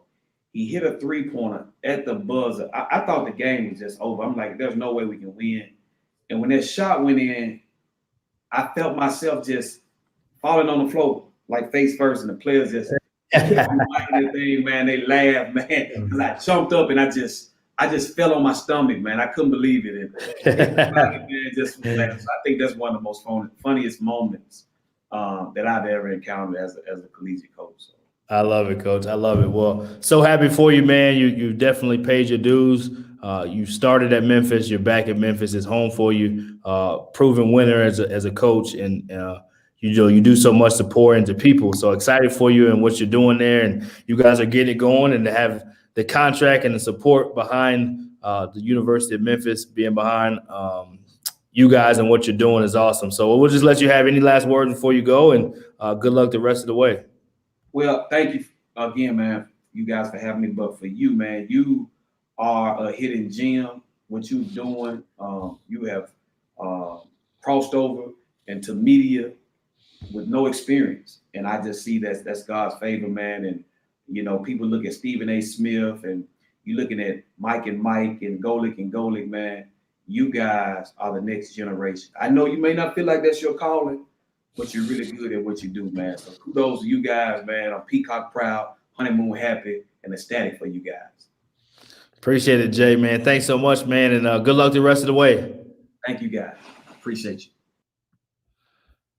Jermaine Johnson, Memphis. We got an all-star lineup, man. We just keep it going. I'll let Kevin say any words he has, and then we'll introduce our next guest. I think you're on mute, Kev. I'm really struggling with this mute button today. It's like that's right. It happens. The window it's unbelievably loud. I don't know what's going on in the streets Evans tonight, but we keep muting. We keep getting messed up. But no, this has been unbelievable. I think when we started the show, we wanted to create a platform where we could talk to coaches about their programs, their teams this year, their backgrounds, and learn something. I feel like every time I hop on, I learn something new from one of these guys. So right. I love it. Let's keep plowing. I don't even know who's next. You've had so many. Yeah. So we're gonna keep going, and we're going all across the coast to coast. So we're gonna hit a whole new time zone. We're gonna go a little bit more west and go. I guess it's technically kind of Midwest too, but we're gonna go South Dakota. We're gonna go west of Memphis. How about that? And go South Dakota. We got Coach G in the building. They're currently in first place, so we'll bring him in. Coach G, what up, man? What's going on, man? What's going on? Appreciate you having me on. Yeah, excited to have you on, man. Excited to have you on. So now you got to tell us this. People probably mess up your name all the time. I know you go by Coach G. Yep. So you got to tell the people how to say your name the right way, man. Yep. So it's Gamali Aheligba. I love it. It. Now, what's the origin of the name, Coach? So it's Ghanaian. So both my parents, actually my whole family is born and raised in Ghana. Me and my little brother, which a lot of people probably know, Kajoa Aheligba, who played at Northern Iowa when they beat Kansas, when they were number 1 overall seed. So played with Ali Frogman, right? Yeah. So my brother's actually one who threw him the pass. I like it. Go back and watch that play. I tell people all the time, my brother traveled. So did he really? And turns, and instead of dribbling, he shuffles his feet and then pitches it to Ali. And thank God I didn't call it travel, but I know in our league, in our profession, you can't gamble. So if I wasn't in our profession, I would have made a ton of money that year because I told a lot of people that they were going to get that W. But, I love it. But yeah, me and my brother are the only ones were born here in the States, but all my siblings and parents were born and raised in Ghana, West Africa.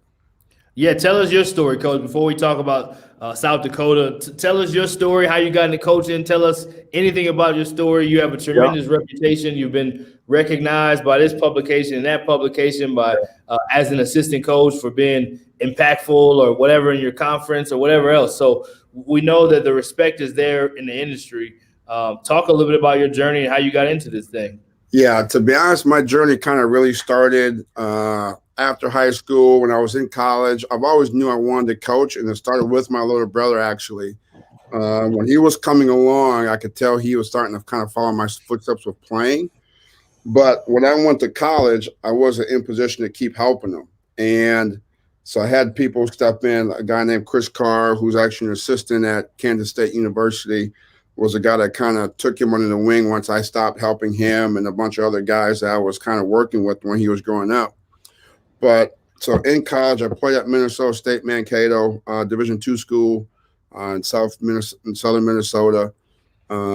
And my time there, Chris Carr opened up a basketball academy, and a group of kids from Mankato wanted me to be their coach because obviously they saw me as a player and whatnot, and I loved working with the kids. And so I went there and was coaching a 6th grade AAU team and loved it, right? Like, we weren't any good. We had 7 players. We were getting beat by everybody. But our kids had a great experience, had a fun time after the season. They kind of had a little banquet, and the kids talked about how much they loved it. And I still talk to a couple of those guys today on social media and whatnot. But ever since that experience, I knew this is what I wanted to do. And so after that, my guy Chris opened up a basketball academy called 43 Hoops. I did that for about 3 or 4 years. And then I went back to school, finished my master's at the University of St. Thomas. And then part of my internship, I volunteered back at my alma mater, Minnesota State, as part of my internship. And went there for a year, loved it. Again, just kind of seeing the behind the scenes of coaching and recruiting and all of that stuff. And I fell in love when I was there at Minnesota State Mankato with Coach Matt Morgan-Taylor and his staff at the time. And I had all intents on being there. And then at the time, I was dating my current wife at the time. And I knew I had to get a job to provide for her. And so a guy named Nigel Jenkins, who was one of the assistants on staff, was like, "Hey, G, I got a Division III job for you. I know it's not Division II or Division I, right? I got a Division III job for you that can get you in the business, a full-time job. You can make some money." And I'm like, "Yeah, I'm gonna need that because I just bought my wife a ring. I had no money. I'm gonna need that." And so I went there and worked for a guy named Rich Glass, who probably couldn't the better guy to learn from. And Rich Glass, a lot of people probably don't know him, but holds the all-time wins record at University of North Dakota, was a mentor to Greg McDermott, Ben Jacobson, who's at Northern Iowa. Obviously, Greg McDermott's at Creighton, having great careers as coaches. And he was kind of their mentors at the University of North Dakota. So worked for him for a year, learned a ton. And then I was fortunate enough, which a lot of people don't, it doesn't happen to, a jump from Division III to Division I because I got hired at North Dakota for 3 years, right after my 1 year at Concordia College in Moorhead. And so went from Division III to Division I right away and got thrown to the Bulls. So was there 3 years, had a great time. And then 3 years there, came here to the University of South Dakota, and I've been here ever since. So that's how I got here. Man, not unconventional path, to Very say the least. I went from AAU to Division III to Division I. I love it. I love it. I would say uncommon path for uncommon man. You have a great reputation, like I've said, in the business, known as a basketball guy on the floor too, a guy who's great at player development, a guy who does a great job defensively of leading that program and the things you do to help them defensively. So you're 8-0 in conference. Yep. You've won 9 in a row. Right. You guys are on fire, which is a hard time to win that many in a row. We had Coach Tang on earlier. They won 17 in a row, but outside of that, Drake and Gonzaga, not very many teams winning that many games in a row. So something that you guys are doing there that's really significant, leading the way, have a chance to play in the NCAA tournament. Just talk about the program and what you guys have done there, and then we'll talk a little bit more about some funny stories toward the end. But just tell the people about South Dakota, because most people, let's be honest, Coach, they wouldn't expect South Dakota to have good basketball. Right. And you can't say that the recruiting crop in South Dakota is elite, right? So you're getting players from other areas to come to South Dakota, and you're selling it so much so that you guys can win 9 games in a row, win championships. So talk about South Dakota. Yeah, and I guess we'll probably just start there. Like you said, in South Dakota, there isn't a ton of players. And I've been here 7 years, working for 2 different head coaches. Todd Lee's our current head coach, who I think has done a phenomenal job since he's been here. kind of rebuilding our program and getting to where we're at today. But like you're right, there isn't a ton of players here in the state of South Dakota. And recently we've been able to attract a couple in-state kids that have really helped us. And so we've been fortunate. But we have to kind of look under every rock for the players that fit what we want to do. And our league is a skilled league. So like you talked about Baylor, who got a bunch of athletes. Obviously, they got skill as well. But we're not the most athletic team by any means, but we try to pride ourselves on being the most skilled team and the most together team and kind of outskill you and outshoot you. Like right now, our team is shooting 45% from three, and that's kind of what we're known for. That's what our league is known for, is like a shooting league. And so we got to go find guys that can grow and develop and get better as players, but are coming with a skill set that fits our league. And so we've been fortunate enough to find guys that fit what we do. And that's it, kind of worked for us. But outside of that, I mean, the reason why we've kind of been on our streak this year, we have a ton of new guys. So this is our first year. We have 12 new players in the program this year. We graduated 6 seniors last year that all been playing since freshmen, right? And so when you have a new crop of guys like that, you think it's going to kind of be a rebuild. And then obviously the pandemic hit and everything else. So we kind of went through our roller coaster. So we knew we were going to struggle, and we struggled early. I mean, we started off the season playing teams like Nebraska, Colorado. Obviously, you talked about Drake being undefeated. We played them twice this year. So we actually hit the road running, playing some guys and some teams that are superior than us, and we kind of took our lumps early. And we were kind of still trying to figure out our roster, who can do what, who can handle what roles, because we had only one returning starter in Stanley Amudier, who was a preseason player of the year a year ago, first team all league guy. So we knew we had one cornerstone in our roster, but it was all about who else is going to kind of fill the certain roles around them. And so it took kind of those first 5 games to kind of figure that out. And so I think what the biggest key that we figured out is we changed our starting line. We moved our 5 in. Tassos Kamateros, a kid from Greek who has a great story. That was a walk-on for us, and then kind of earned a scholarship, and we inserted him in the starting lineup. It's kind of taken off, and since he's been in, our team's taken off. And this provides stability for us in the middle. And then, you know, guys like Cruz Brute Hunt's been making threes.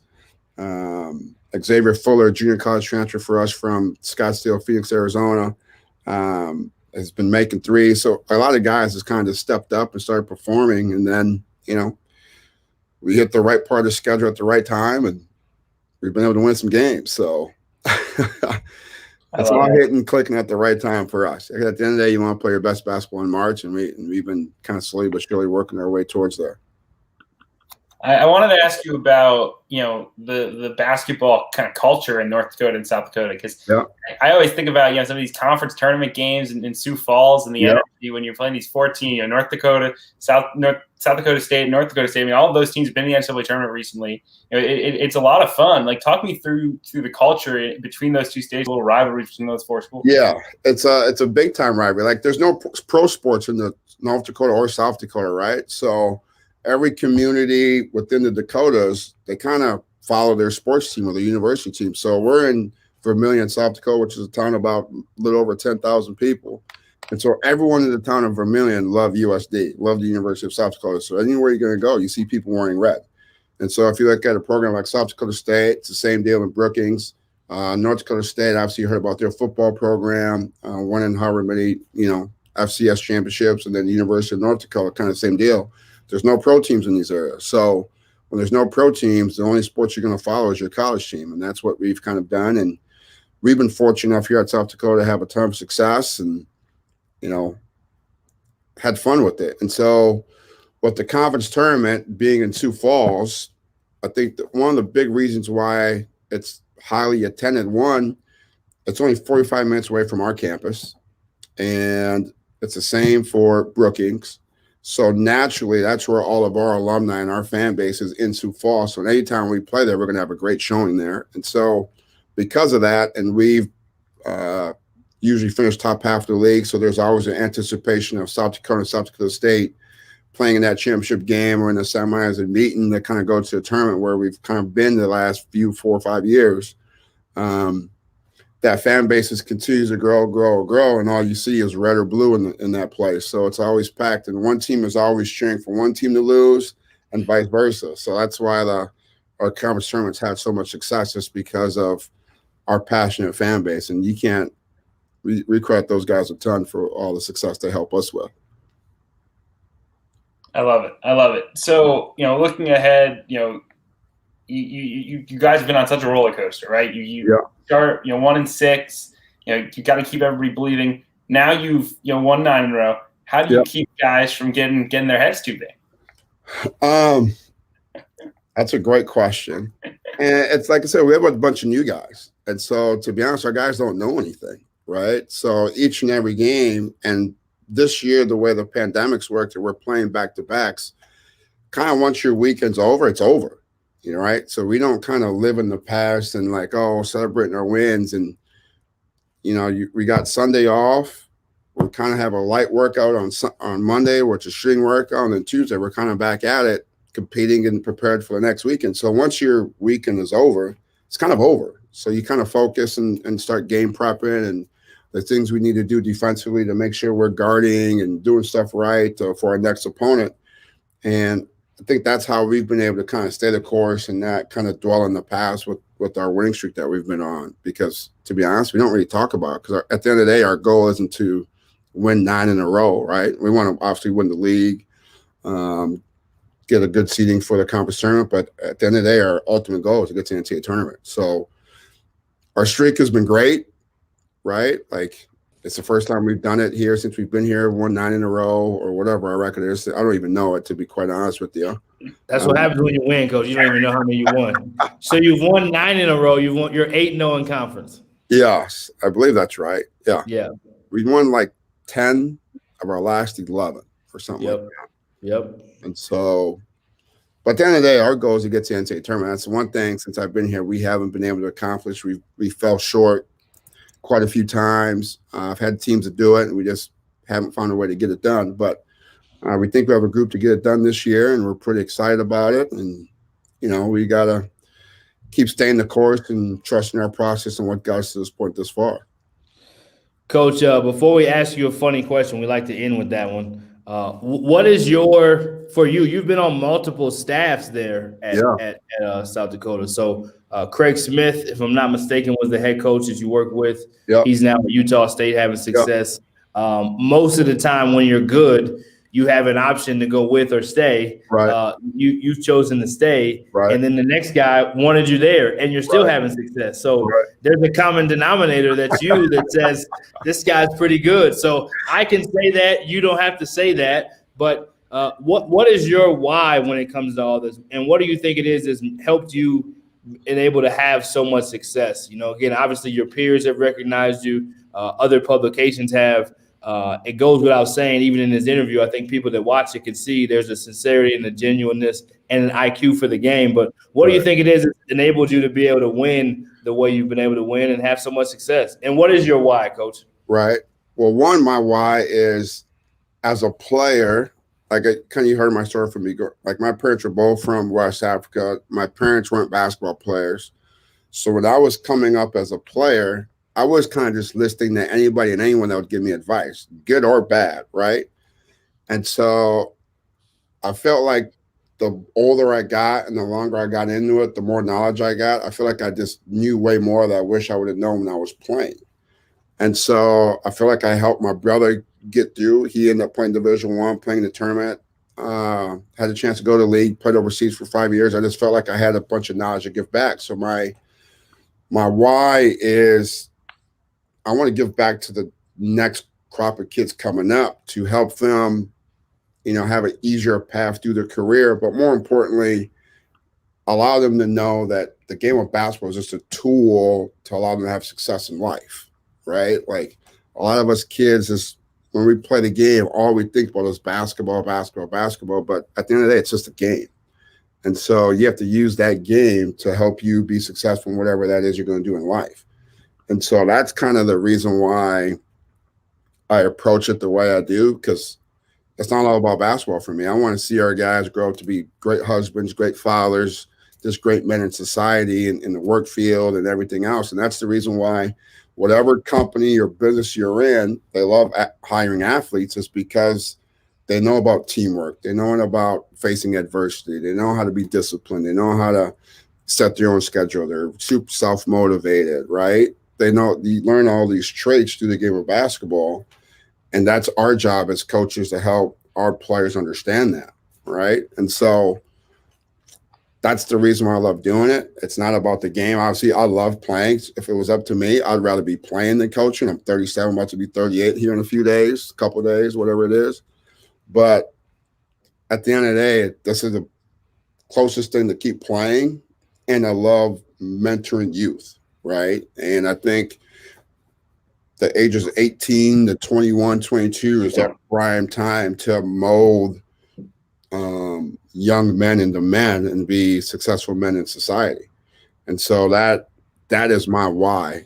And I think that's probably what's allowed me to have success. And I've been fortunate enough to work with great coaches and great people all the way going up from my high school coach. Obviously, Chris Card played in the NBA, so he's well knowledgeable. So I've been around some great coaches, right? Yep. Rich Glass.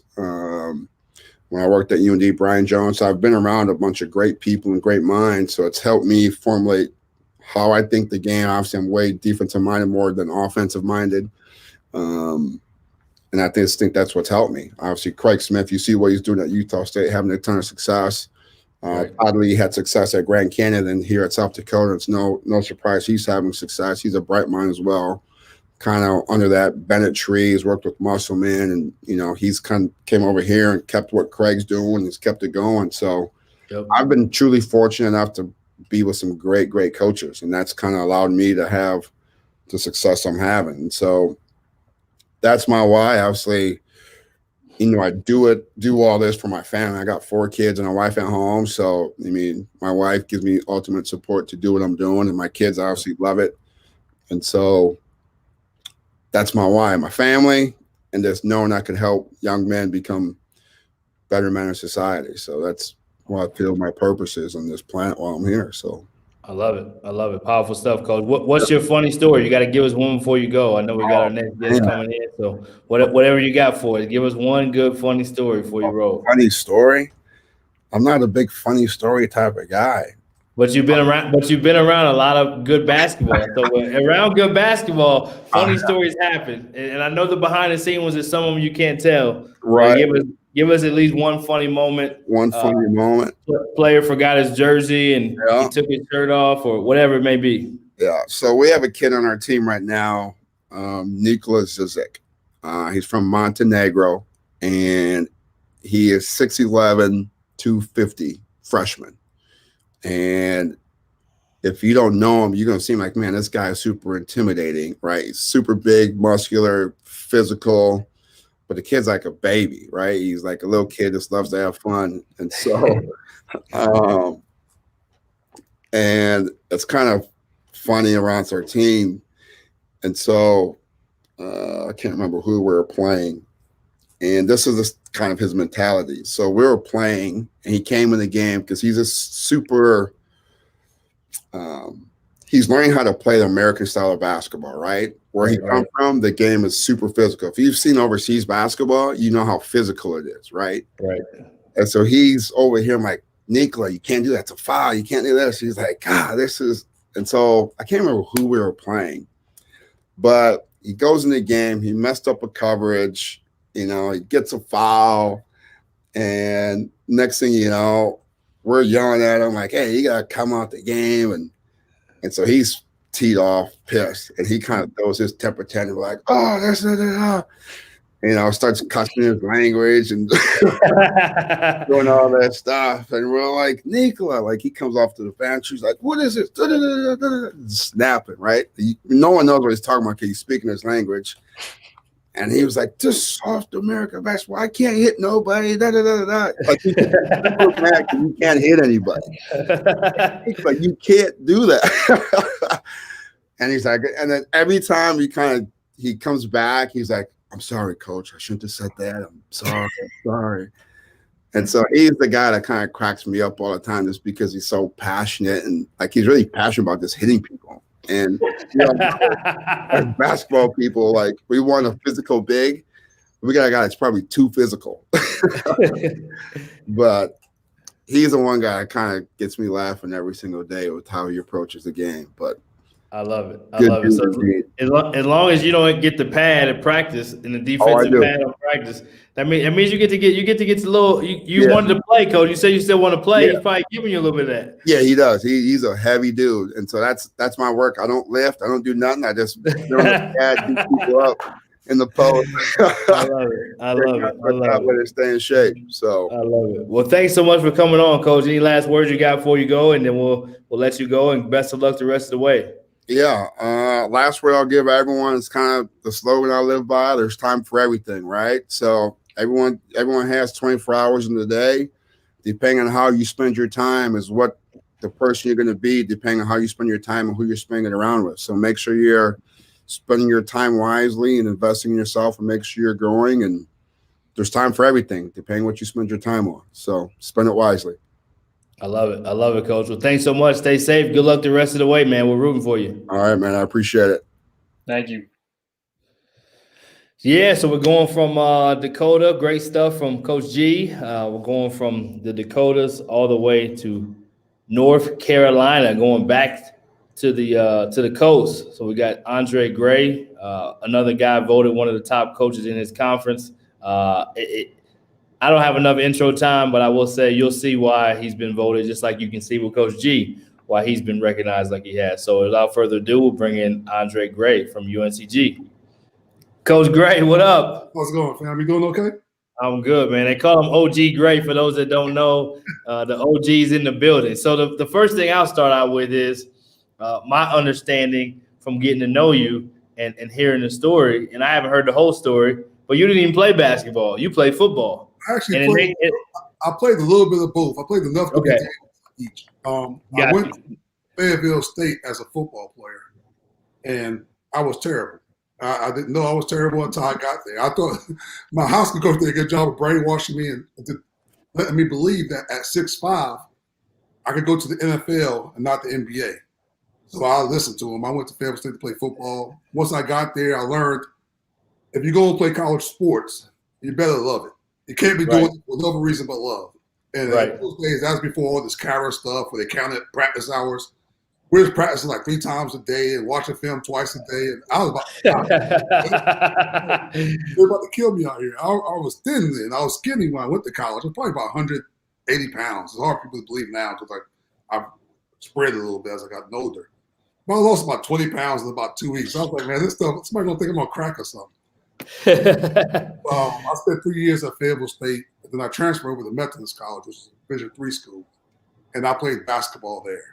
And that's kind of what brought me to college basketball. The guy who, I can't say recruited me, I had a teammate from high school who played football there. And I would just, my life is weird. Everything about me has a story behind it. But one of my high school teammates played football at Methodist. And I probably ran into him at Walmart or something. I said, hey, tell the coach over there I'm coming to play for y'all. And when I said it, I thought he was going to go tell the football coach that. But in high school, I played all sports, in a little small town, pretty good athlete, you play everything.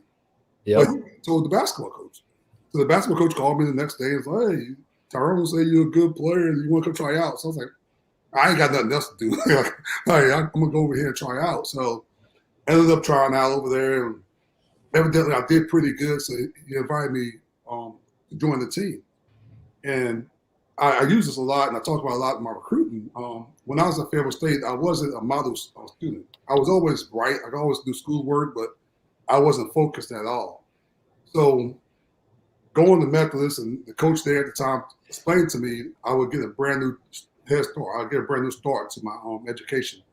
I would lose all my hours in the class I didn't do well in, but I could start with a brand new GPA, and I could change my life. So it made sense. I was a little bit older. I was about 20 at this time. So it made sense for me to start over. And that's kind of what took me into teaching.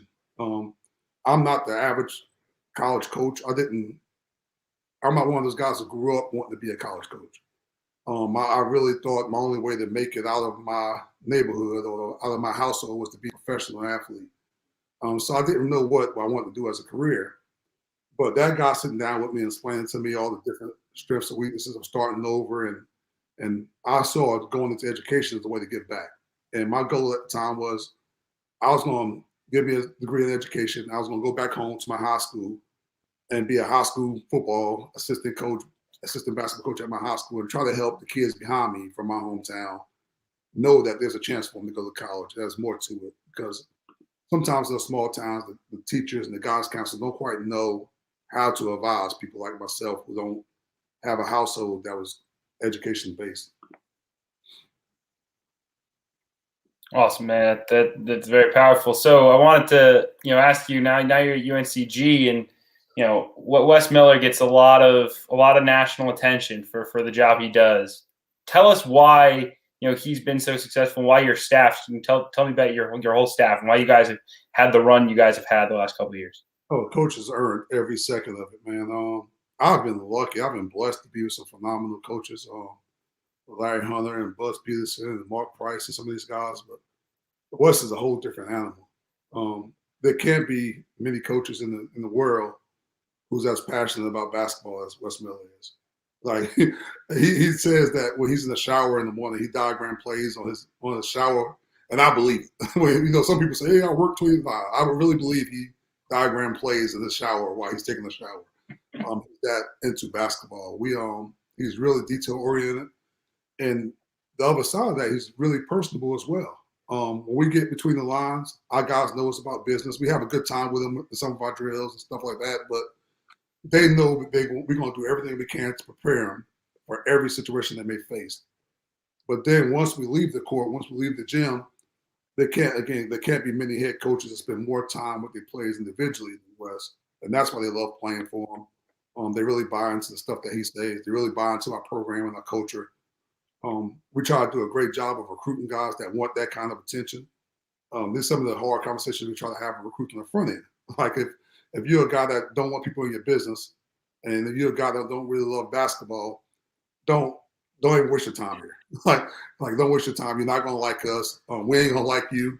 So in a sense, no matter how talented you're supposed to be, you might as well look at another school if you're not serious about ball. If you don't like people in your business, because we're gonna be talking to you every day. We're gonna be texting you and calling you and trying to get you in the gym and checking all your classes and making you go to study hall. We're gonna be doing all that stuff.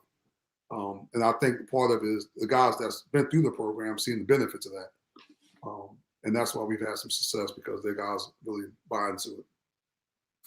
And one guy who, at least from afar, seems like he's fully bought into that is Isaiah Miller, and watching his growth over his career. He's gotten better every single season in one aspect or another. Can you talk about what coaching him has been like and what makes him so special? Oh man, it's funny. Like doing it for 20 years, you can't say you don't say you have favorites. Well, Zay's been one of my favorite people to be around, and I got thousands of favorite players. But Zay have an energy about him. He may be the most humble player of the year in the country. He's extremely humble. He don't have bad days. The joke around the town is he's all day Zay. When he walks in the gym, he got energy. When he walks out, he got energy. And it's infectious. Like he always got a smile. He's one of those guys, and he's really competitive, but you're trying to cut your neck off with a smile on his face, which kind of make him rare. Like it's funny. Some of our biggest rivals, you hear their players, "Hey, Isaiah Miller is so nice," but Isaiah be trying to give him 30 and 20 if he could. So it's really cool being around him, because he's such a good young man, come from such a good family. It's been an honor just to be around him for a couple of years. And what did you learn about your team through some of the adversity you guys dealt with earlier in the year? And obviously you started 1-3, then you started 1-2 in the conference, lost a couple of home games. Now you guys have really turned it on. What did you learn from some of those early bumps that have allowed you guys to turn it around the way you have? One of the cool things, again, and it just goes back to Coach Miller, to be honest. We knew this year is going to be a little different. It's going to be a challenge. We lost 3 guys off of last year's team who was like our leaders. How we played last year, we was really a defensive-minded team. We was really able to hold teams to low points.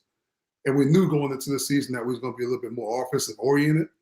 So we actually built the challenging schedule on purpose. we're probably, again, one of the few schools that we haven't played not one non-Division I team all year. And that was by design. We felt like this team needed to learn how to win. And sometimes when trying to learn how to win, you're going to lose. But we don't really talk about winning and losing in games. Our standards is always try to get better each day, try to grow every day, try to grow every practice, try to grow every drill, and the results will take care of itself. So we don't really talk about results. When we was 1-3, we didn't panic. We knew this team, because of the way it was structured, would have a point where they have some difficulties. Whether it's the beginning of the season, whether it's going to be in January or February, whatever, just because we had so many new guys in different roles, we knew it'd be some difficulties at some point. So we didn't panic at all. And I also think, I mean, the last couple of years, it started to, finally get some recognition, but there isn't much better mid-major basketball out there than in the SoCon. Up and down. I mean, the coaches are great. The talent level is really high. Talk about what makes it such a good league and such a competitive league night in, night out. Yeah, what's cool about the SoCon, this is my second time in the league. I spent time at Western Carolina before. And I've coached in the Colonial, and I coached in Conference USA as well. And number one, the thing that I think that makes this league special is the proximity to all the schools. Like, we know all each other recruits. We know all the other guys on the different staffs. The head coaches know each other. We're in the same gyms a lot, recruiting against each other. So we have a lot of natural rivalries just because we're so close. When I spent time in the Colonial and sometimes the Conference USA, you didn't have those rivalries because you didn't really know the other guys. Like, when I was at Charlotte and playing against the guys from UTEP, you never saw those guys besides on game day unless you had a previous relationship with them. So here in the SoCon, all of us are so close. You can get in the bus and go to each game. And so the fans care about each other. The kids know each other. Some of them played in the same AAU teams and high school teams. So it's a lot more natural rivalries. And once people start watching our league, they realize that the coaching in this league is extraordinary. There's not a bad team in this league, which is wild. Some of the perceived so-called bad teams are some of the most creative coaches in college basketball. So there's not a night where you can roll in the gym and be like, hey, man, it's about to be a good dub right here. Like, every game is a challenge, and every team is so well coached, and everybody have really, really good players. Like, it's fun. Like, we had a guy who had his name in the draft last year from my league who's, I think, this last place right now, second from last, and he's one of the more talented guys in the country. So it's always fun. It's really, really cool. Tell us, Coach, you have a good time, man. You don't take yourself too serious. Although you have a high demand, you're an elite recruiter. Hold on, we got a comment here from one of your young fellas. OG Greg, y'all better have the red carpet rolled out for my man, Deontay Ferguson says. So, again, you take pride in mentoring. You take pride in connecting to people. You have great ability in those things, and you're known as not only a great recruiter, but just a good basketball mind. Tell us a funny story, because you do have fun doing this thing. Although you have all these accolades to being a good basketball coach, tell us. You might have to tell us too, because you might have a few of them. No, you said that earlier, man. Like, I guess I tell stories all the time, but I don't think I'm that funny. Everybody else in the world think I am. I just, with all my experiences, I've seen so much stuff, and the thing that always make me laugh in hindsight. Now, being in our gym with our guys, this current team, they are hilarious. Now, it's funny watching this group with Wes Miller, because Wes is like real detailed, real let's go. This group is a little loose, so he's had to loosen up himself a little bit. Like, our team have a couple of weird rituals. Like, whenever we come into the locker room for the last time before Coach give his last spiel, they do this thing where they just start screaming. They be and then, like, now Coach gets into it, so he'll jump in there and start screaming with him before he go through the matchups, before they start line up.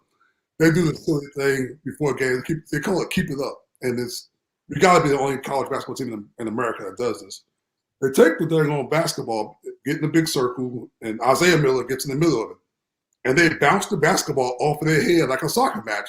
And they count how many times I know the other teams before we play got to be like, hey, man, like, you can't lose to a team that bounces the ball with their heads, but they count loud, and they get fired up when they keep it up to 18, 19. So this group is so much fun to be around. But stories, man, I got stories for days. I've always and everybody know I love Larry Hunter and working for him at Western. And I'll never forget one of our recruiting trips. And again, Larry is a lot like Wes, where he got booked this big of all the things he's gonna do during the in-home visit. Right. So one of his kids we was recruiting, he loved this kid. He loved this kid, and the kid didn't really love talking to Larry. But Larry was like always talking about ball. So I was like, hey, I can't call the kid by name, but hey, let us come in your house and give our presentation. So I talked Larry into doing it, talked the kid into agreeing to do it. We pull up at the kid's house. The kid don't show up. The kid don't come to. He didn't want to come to Western, so he didn't show up for his only home visit. So Larry's gonna turn it now. So we break out that big old book, that binder, and he go through every page of it with the boy mom and his grandma. And I was sitting there thinking on the way back, oh man, I'm about to get fired, man. Like I got this man as a home visit without the kid. The strange thing afterwards, I actually called the kid, like, hey man, like I know this ain't your first choice, but hey, just give us a chance. We got some really cool dudes on the roster. Just come give me a visit. And you don't have to do it. I'll come get you, I'll pick you up, I'll drive you up there, I'll take care of you, I'll bring you back home. Your mom don't have to do anything. And I got the kid because he liked me enough to do it. He ended up committing to us, and I think how about that? 100 points there in his career. So with that, I'll never forget that drive back. I was like, oh man, I'm about to get fired. This dude. Hey, but that shows another great sign of OG Gray. Not only do you think he was going to get fired, the kid didn't come to home visit, but you still got him to come, and he was a good player. So, yes, sir. Yes, salute to you, Gray, man. Always a pleasure, man. So much respect for you, and best of luck the rest of the way, man. Keep up the great work. Nah, you guys are crushing. This has been great to hang out with you guys, man. This is phenomenal. And B, you know, I think the world of you. This pandemic has been absolutely phenomenal for me because you know, like my nature, I'm trying to help people. Young people, old people. I don't care. I want to help. But again, I think you might have led the nation in Zoom attendance this offseason. I like to hang out. I like to talk to you guys, man. It's so especially you guys, you give me so much energy. It gives me energy when I know I can help people. So the more you guys are successful, the more I'm gonna feel energy off it and make me want to do more. So thank you so much for having me on. And any way I can support, always let me know. Okay. Yeah, appreciate it, Dre, and thanks so much for the support to me and the crazy guy who's doing all these crazy Zooms and all this stuff. You just keep showing up. I'm like, okay. It's like he keeps coming back. I must be doing something. If nothing else, you may have felt bad. I kept doing it. Be like, I gotta at least show up. I can't have nobody there. No. I've enjoyed it. I learned so much. I learned so much today. Them guys like, oh, you said the all-star cast. Like, I'm the JV. I'm like the rookie kid. Oh man, well, appreciate it, Dre. Good luck the rest of the way, man, and stay safe. And look forward to seeing what you guys continue to do. Thank you so much. Thank you. Andre Gray, one of the best, man. I'll let Kevin give some quick words, and then we'll introduce our last guest. Last but not least, and we got as much time as we need with him. Yeah, what a personality. I mean, I think he could have carried us for 2 hours if he wanted to, but I love it. I love everything. I will say I will be bouncing off the show here in a couple of moments whenever my phone rings. I've got other business to attend to, but it's fun, man. And you know, look, it's whenever we can line up a cast like this, I can always just sit back and let these guys do all the talking. So it's been great. You know, I'm looking forward to next week when we get y'all on as well. More great guys like we've had this week on, and you know, keep coming, keep subscribing, checking out the YouTube, checking out the Twitter live. I mean, it's everything. So we appreciate it, and we'll dive into our final guest here. No doubt. So I had the displeasure of coaching against this guy when he was head coach and taking the L when I was at UTEP. He was the head coach at UAB. Yeah, just a great guy doing so many great things even still now. His future is continuing to be bright. I think he's one of the great basketball young head coaches in the country that's just going to continue to do great things, and excited to have him on. So we're going to end the show with Coach Robert Eson coming in the studio now. Coach, what up, man? What's up, guys? Not much. I'm going to let Kevin lead the way because he may have to go, so I'm going to let him lead the way. Yeah, I mean, Coach, I guess the first question I have for you is, you know, what have you been up to? Like, what are you learning? I mean, it's been every coach, you know, when sometimes they have a year in between, and and learn so much. This is not a normal year. You can't just be driving around everywhere in the country. What have you learned, since you left UAB, and what have you taken away from this journey? Well, I'll first say, Kevin, that I followed you on Twitter, for a while, and I've always been appreciative of your work and respected the work you do in covering college basketball, especially mid-major basketball. I will say this, that when I got on here, I was like, wow, I had no idea you were as young as you are. How old are you? I'm 21. I'm a senior at Northwestern. Awesome. Well, yeah, congrats to you and all the stuff you've already done at a young age. But like I said, as what you've done covering college basketball, again, as a head coach at UAB, I was always following you and respected your opinion. And I know there were some points you would say some positive stuff about us, so I appreciated that. But man, I thought you were closer to my age than you are. So no, but this is. I was telling one of my best friends is Gus Arginal. He's the associate head coach at Cal State Fullerton, and Gus and I played together in the backcourt at UC Davis. And going through what I've been through the last 8-9 months or whatever since being fired, Gus calls me literally every single morning. Again, we kind of grew up together, so he called me today and he was like, "What are you doing today?" And I was like, "Dude, I'm living the dream right now." This is obviously a crazy year. I mean, I could take an hour, to be honest, Kevin, to go over all the stuff that I've really learned. But I think the journey that I've kind of gone through in the last, 10 months of, number one, getting to really spend so much quality time with my family.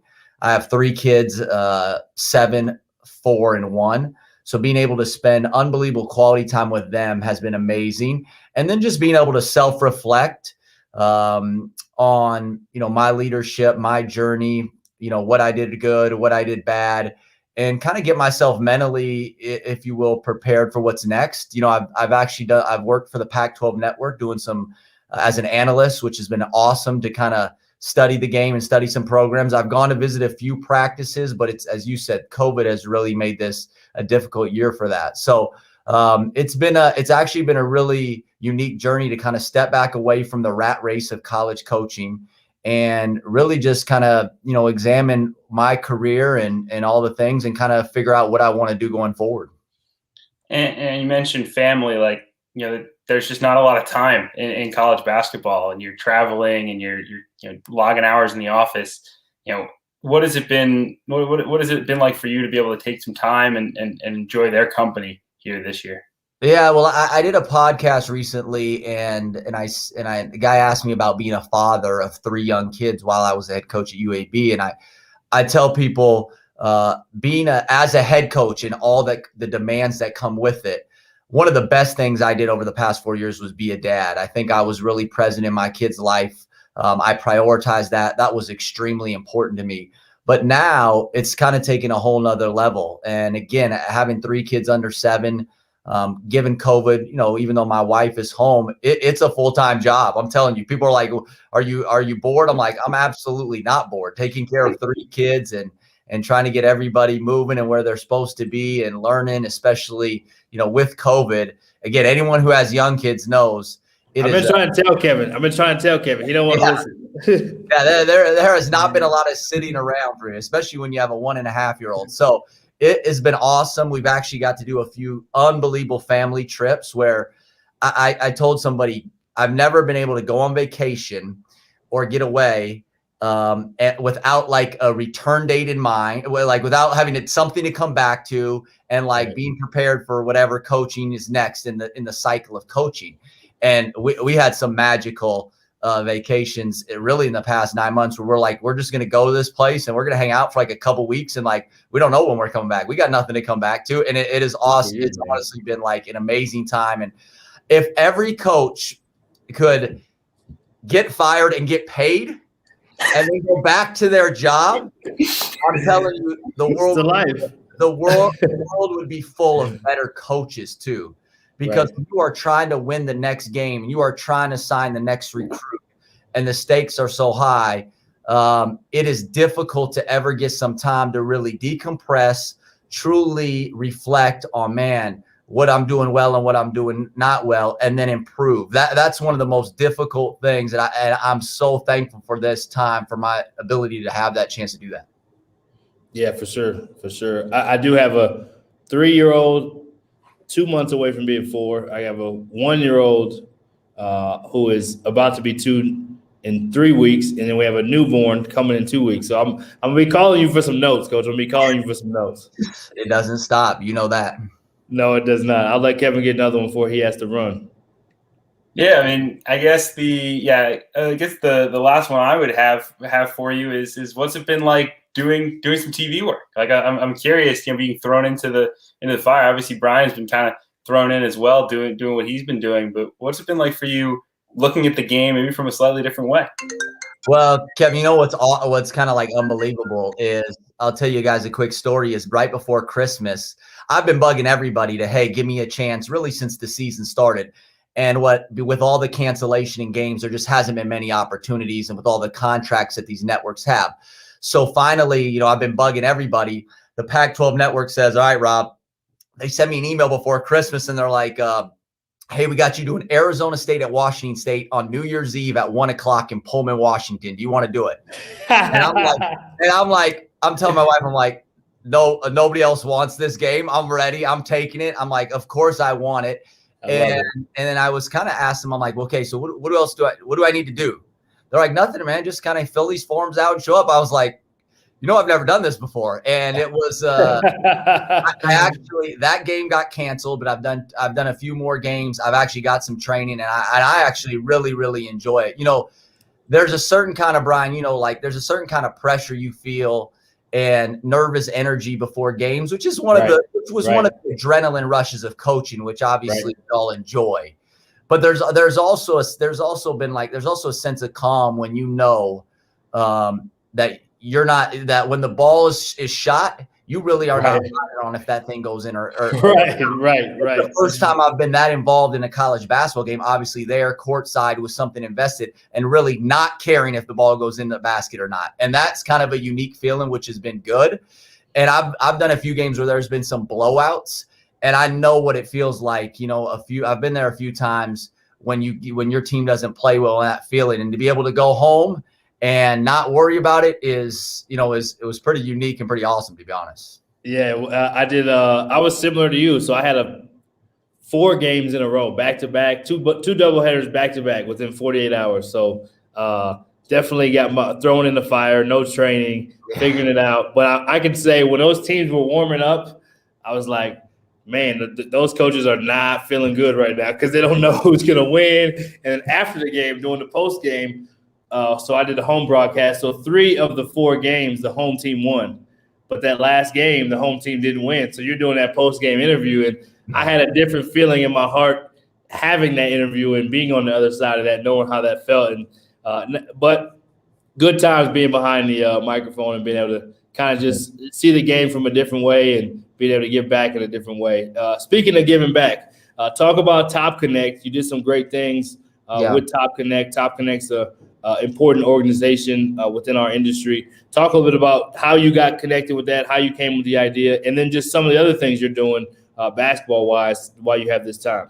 Yeah, the biggest thing is, I had this idea in really November or December that I wanted to give back, stay connected, and really help young people in our profession. I just don't think that there's a lot of conferences and Zooms, obviously, and a lot of people, you guys being one of them, have done some great stuff, but there's really a lack of mentorship for young people in college coaching. I started off as a GA, and I had this idea that I wanted to bring a bunch of GAs together and create almost a learning leader circle.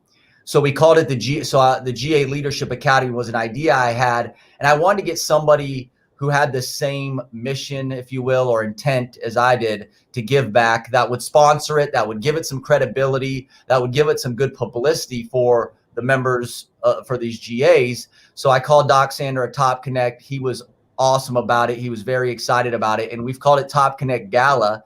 And we're in the middle of it right now. And it has been an unbelievable experience, getting 22 GAs for across the country, very diverse in terms of gender, race, what division they work at, Division I, non-Division I, and to be able to connect them and really to be able to share with them some of my experience. We've done a lot of different activities. We've had a few guest speakers on. I've been really intentional about helping them grow their network of people because, as you know, Brian, it's all about who you know in this business. And I wish somebody, at my age, I would have had the opportunity. Obviously, I worked at Maryland for Gary Williams. He was unbelievable to me, but I didn't have an outside group of people. And I told the GAs when I started it, my main goal is that I was going to create 22 GAs that for the next 10 years of their life, they were all going to help each other. Wow. And hopefully which is so rare, not to cut you off, but that's extremely rare. Keep going. So maybe they would hire each other. They would help each other. Again, 22 people from like totally different backgrounds. Right. And I told him, I said, look, my goal is 10, 15 years from now when a few of you guys gets your dream jobs and a few of you guys get fired and somebody else is on the group to pick you up. And hopefully it started from the bond they've built during this 4 months that I'm with them. And that's really the whole deal about it.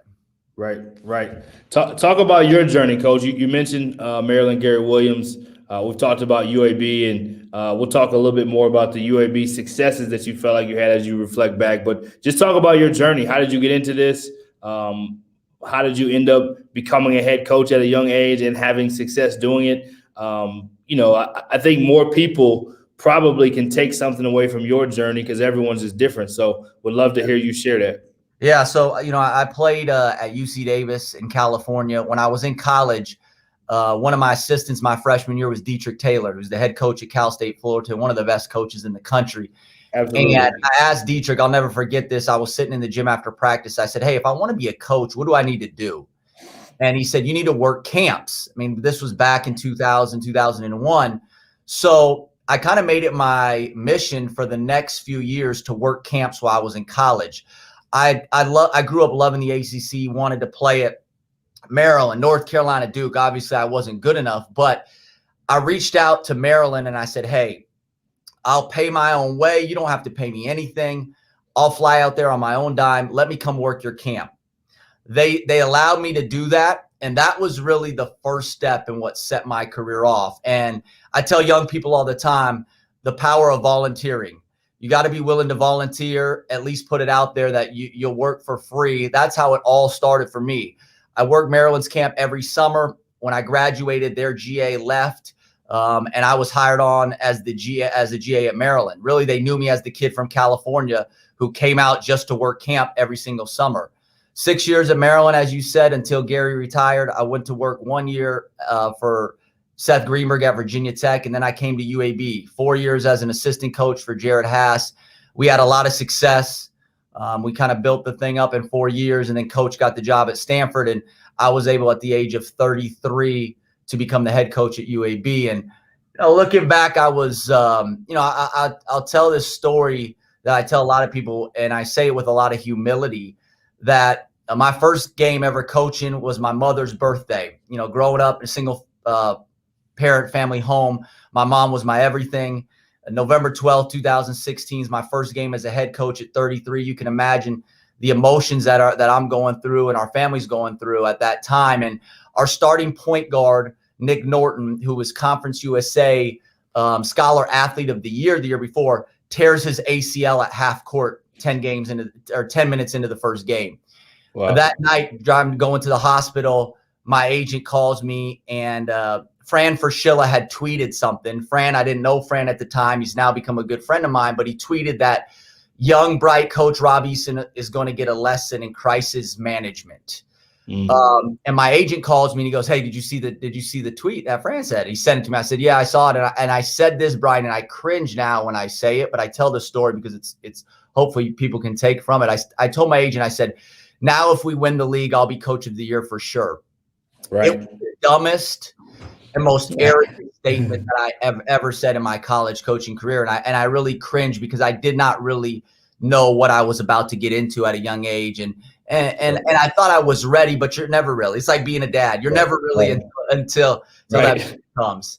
And, I had a lot of lessons. I think I'm really proud of, the sustained success we had, the adversity we faced, and we're still able to be successful. And it's took me to, like I said earlier, a place now in my life where, I'm really blessed for all the opportunities I've had, man. I've had an unbelievable story, and I'm excited for chapter 2. Essentially, chapter 1 of my career is over, and hopefully something good will happen in chapter 2.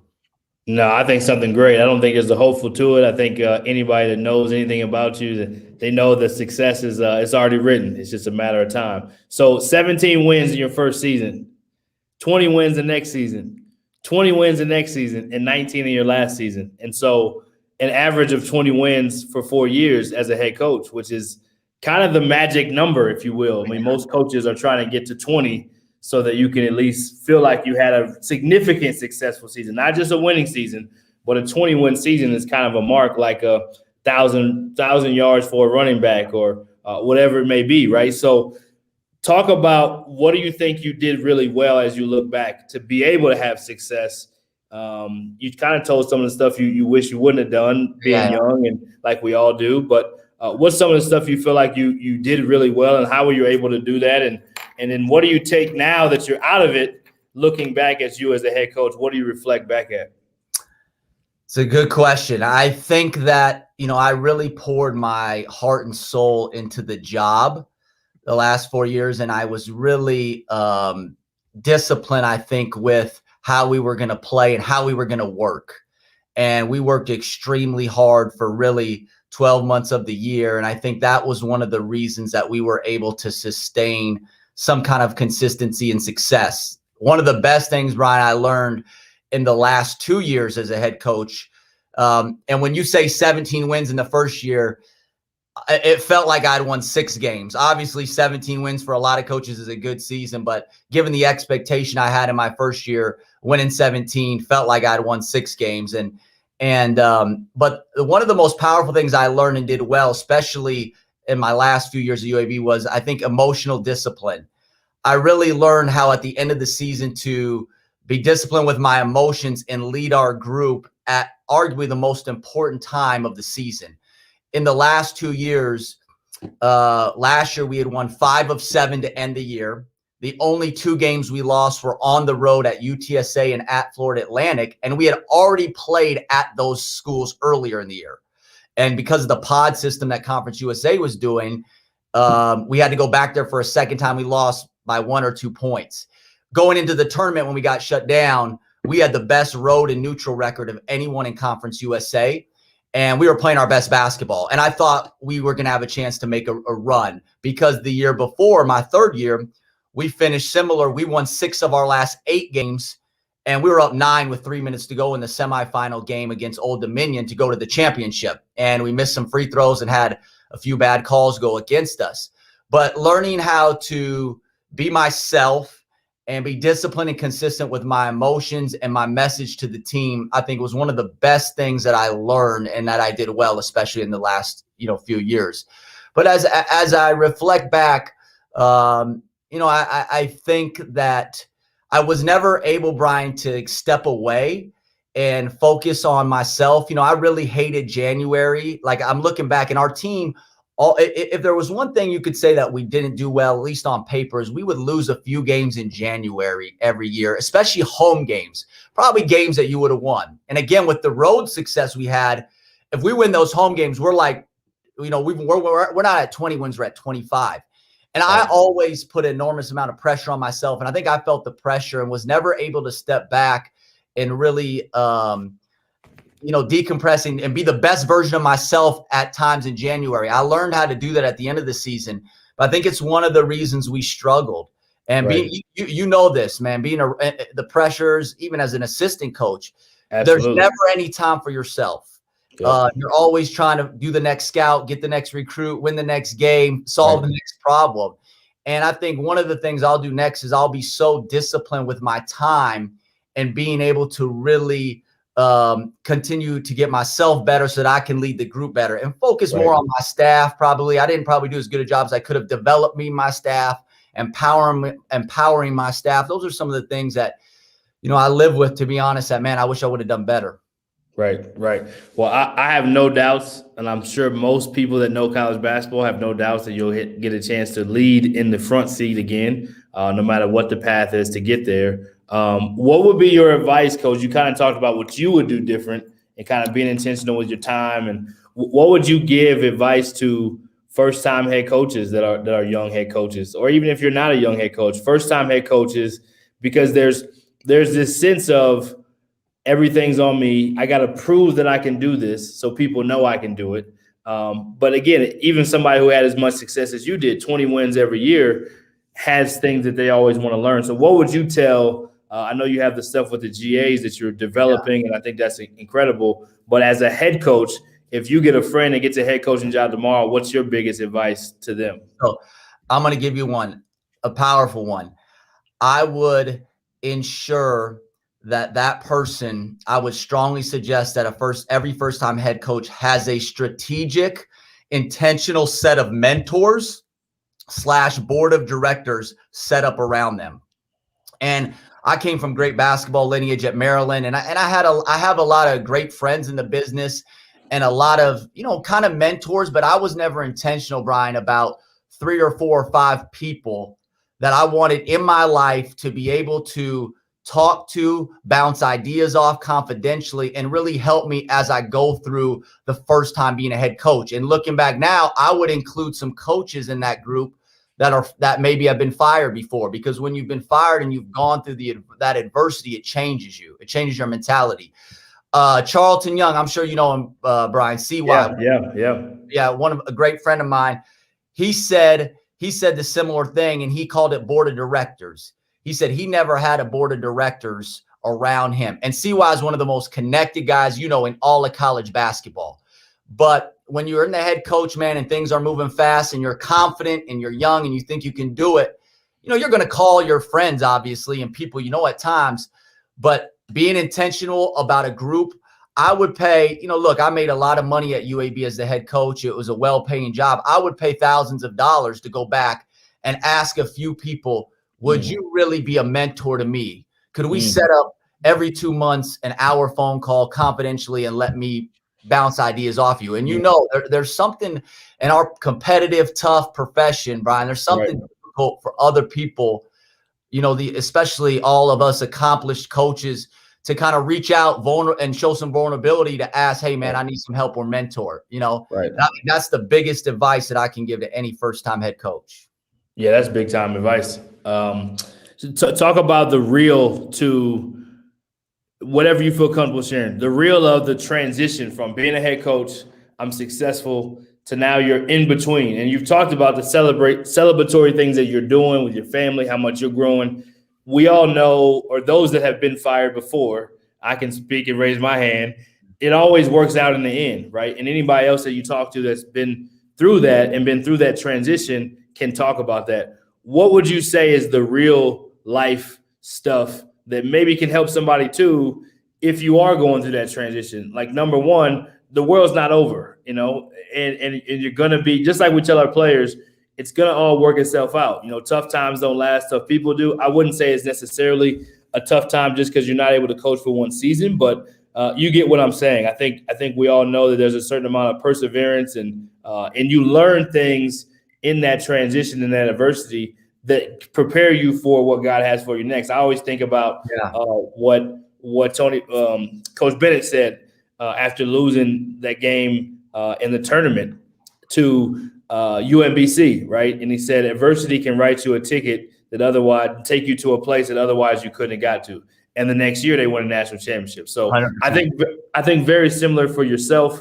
I've lived it. I think I'm walking in this different purpose now for myself.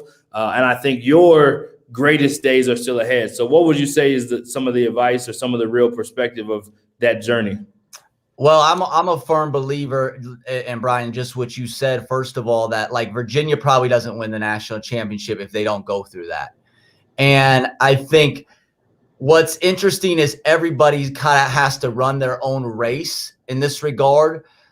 Because I know once I went through it being fired, it took me a while. It took me probably a month or two to really get my mind out from racing of different, negative thoughts in my head of what am I going to do next and that kind of thing. So I think everyone kind of has to run their own race in that regard.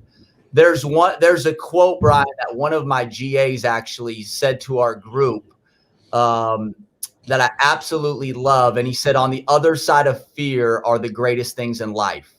And as a coach, you live with the fear of being fired, especially as a head coach. I mean, that's something that's always kind of in the back of a lot of coaches' minds, especially if you're in a tough situation. And I think if you can get past that fear and, the self-discovery part of going through what I've been through, what you've been through, is unique. And I always used to tell our players, Brian, like I had this big saying to all our guys was, what's your story? Like it was kind of this mantra, what's your story? And it was really meaning that every great success story, all the great ones have gone through some kind of tragedy, some kind of huge adversity. And I had not gone through any professional adversity from being an assistant at Maryland at 24 to the head coach at UAB, 8-9 years later at 33. I had not gone through any professional adversity until now. And I think it's about, again, it's about having faith and, learning about yourself and just, working to see what's next. Yep. Couldn't agree more. We're going to have a funny story moment. We're going to get to that next. Just anything last you'd want to say about anything, the profession, what you see in college basketball right now. You've done some analyst work. What do you think about where the game is this season and having a coach during the pandemic? What games have you kind of watched and said, man, this is a different trend and what's going on, or anything that you have observations now that you can take a step back? Because most of the time you're in it and you're watching film for the next team. So what are kind of your observations of college basketball as a whole, and then anything else you want to say before we tell a funny story? Yeah, Brian, I think the biggest thing is, when I've watched basketball now and in this time off, man, I've studied X's and O's and, I take two of the best teams in the country. I said this on the radio. I'm on the radio in Memphis once a week for a college basketball segment. And Baylor and Gonzaga both run great stuff, right? But at the end of the day, it's about chemistry. It's about getting high talented guys to play together. And I think as I call coaches and talk to coaches, and the pandemic has made us worse, every single program has problems. Every single program is dealing with a lot of the similar issues, from egos to selfishness to, a bunch of different, natural things that come with college basketball. But at the end of the day, you could be the best basketball X's and O's guy in the country. The ability to get your guys on the floor to play together and play the right way. And if you're talented, then you got a chance to be really good. That's what it all comes down to, in my opinion. Yep. I think now that I've, taken a step back, and I was big on the X's and O's, and we're going to be disciplined. We played against you guys. I felt like you guys at UTEP were very too big, and coaching details, which I still believe in. But at the end of the day, to maximize your team, it's all about chemistry, being together. I think now more than ever, probably I because I'm passionate about it, I believe in the culture of a team and that kind of, maybe more than ever. And it's being shown, in my opinion, in the best teams in college basketball right now. Yep. And Drake in that same category too. Obviously they're undefeated, talking about good teams, and at the mid-major level, they're really excelling at that at a super high level. Anything funny story you'd like to share, man? Either family story, coaching story. Give us a couple, because head coaches, that you have a different perspective. Even if you can laugh at yourself, give us a couple before you go, man. It's been awesome having you on. I'll say this one. I was, talking about kind of, going through the adversity of being fired and everything. Somebody that was close to me said, Rob, you need to write a year in review, just of all the stuff. You've been on these amazing trips with your family. You were fired. You all this, the pandemic, like 2020, for our kids, you have young kids. Like in 15 years, I don't know if we'll be able to say it exactly like it was, True. So I said, all right. So I wrote this like really deep year in review, vulnerable. And I wrote it, Brian, in the form of a letter to my 7-year-old daughter that at some point in my life, I'll give to her and she'll read. in my last game, this is kind of sentimental, then I'll get to the funny part about it. But in my last game, we were playing UTSA in the first round of the conference tournament, and we make a go-ahead 3. And at the Conference USA tournament, there's about 17 people in the stands. Okay. Shout out to Conference USA. yeah. But it's at the start. COVID had kind of started, not really. It was before, right, the day before the NBA got shut down. And we make a go-ahead 3, and my daughter is 7 years old, or I guess 6 at the time, and she is screaming, "Go, Daddy! Yes, Blazers, go, Daddy!" And it like still to this day, I wrote this in this letter. It rings in my head. That her voice rings in my head. And as I made that long walk, you remember down to the locker room, I was thinking to myself, man, that's what it's all about, right? Yep. That's why I did it, at least for memories like that. It's something I'll never forget. So I write that in the letter to my daughter. But at the end of the letter, the very last thing, I'll read it to you. It says, at dinner a few weeks ago, I asked your brothers and mom and you to say one thing you admire about each person in our family and one thing each person needs to improve on. And this is a true story. And when it gets to my daughter, and keep in mind, this is like November, December, she says, "Daddy, I think you need to get better at learning how to get a job." Wow. And again, she's 7 years old. And my wife and I looked at each other, and I was like, "Not this year, Kate, not this year." And it was the culmination of, just I kind of get like chills talking about it, but it was a culmination of just what was a transformational year for me, and just a kind of a funny moment that, that how it all transpired. Yeah, I love it, man. I love it. Coach, I can't say enough, man. I have so much respect for you, studying your teams play in the league, coaching against you, and then just watching how you've navigated adversity. I think that's the true sign of a man's character, as Martin Luther King would say, and many others. The mark of a man's character is not in times of convenience, but in challenging controversy. And so you've handled it so well, and I have so much respect for you. Thanks for coming on. And any last words you got before you roll? Well, that was one of my favorite quotes. What you just said, the ultimate measure of a man, is not where he stands in times of comfort and convenience, but challenge and controversy. And I had said it so much to my team, Brian, over the years, and I'll end with this, that I text everybody as I was being fired. I text my dobo. I said, "I need everyone in the locker room immediately." Everyone's in the locker room waiting for me. I wanted to get to the team before anybody else did. Right. And I walk into the locker room, and that quote comes out of my mouth. And I told everyone, guys, I preached this to you for years. I love all of you guys. This is my time. This is now where this is the ultimate measure of myself will be during this time. So kind of it's kind of funny, coincidental that you brought that up, because that was my last words in the locker room to our team before, after getting the news. And it's something that, I believe in, and just appreciate what you're doing, man. I think, you've kind of realized too, the more you give back, man, the more you receive. And I think I'm at a point in my life where I'm able to do a lot of things to try to help a lot of people, and I'm excited about it.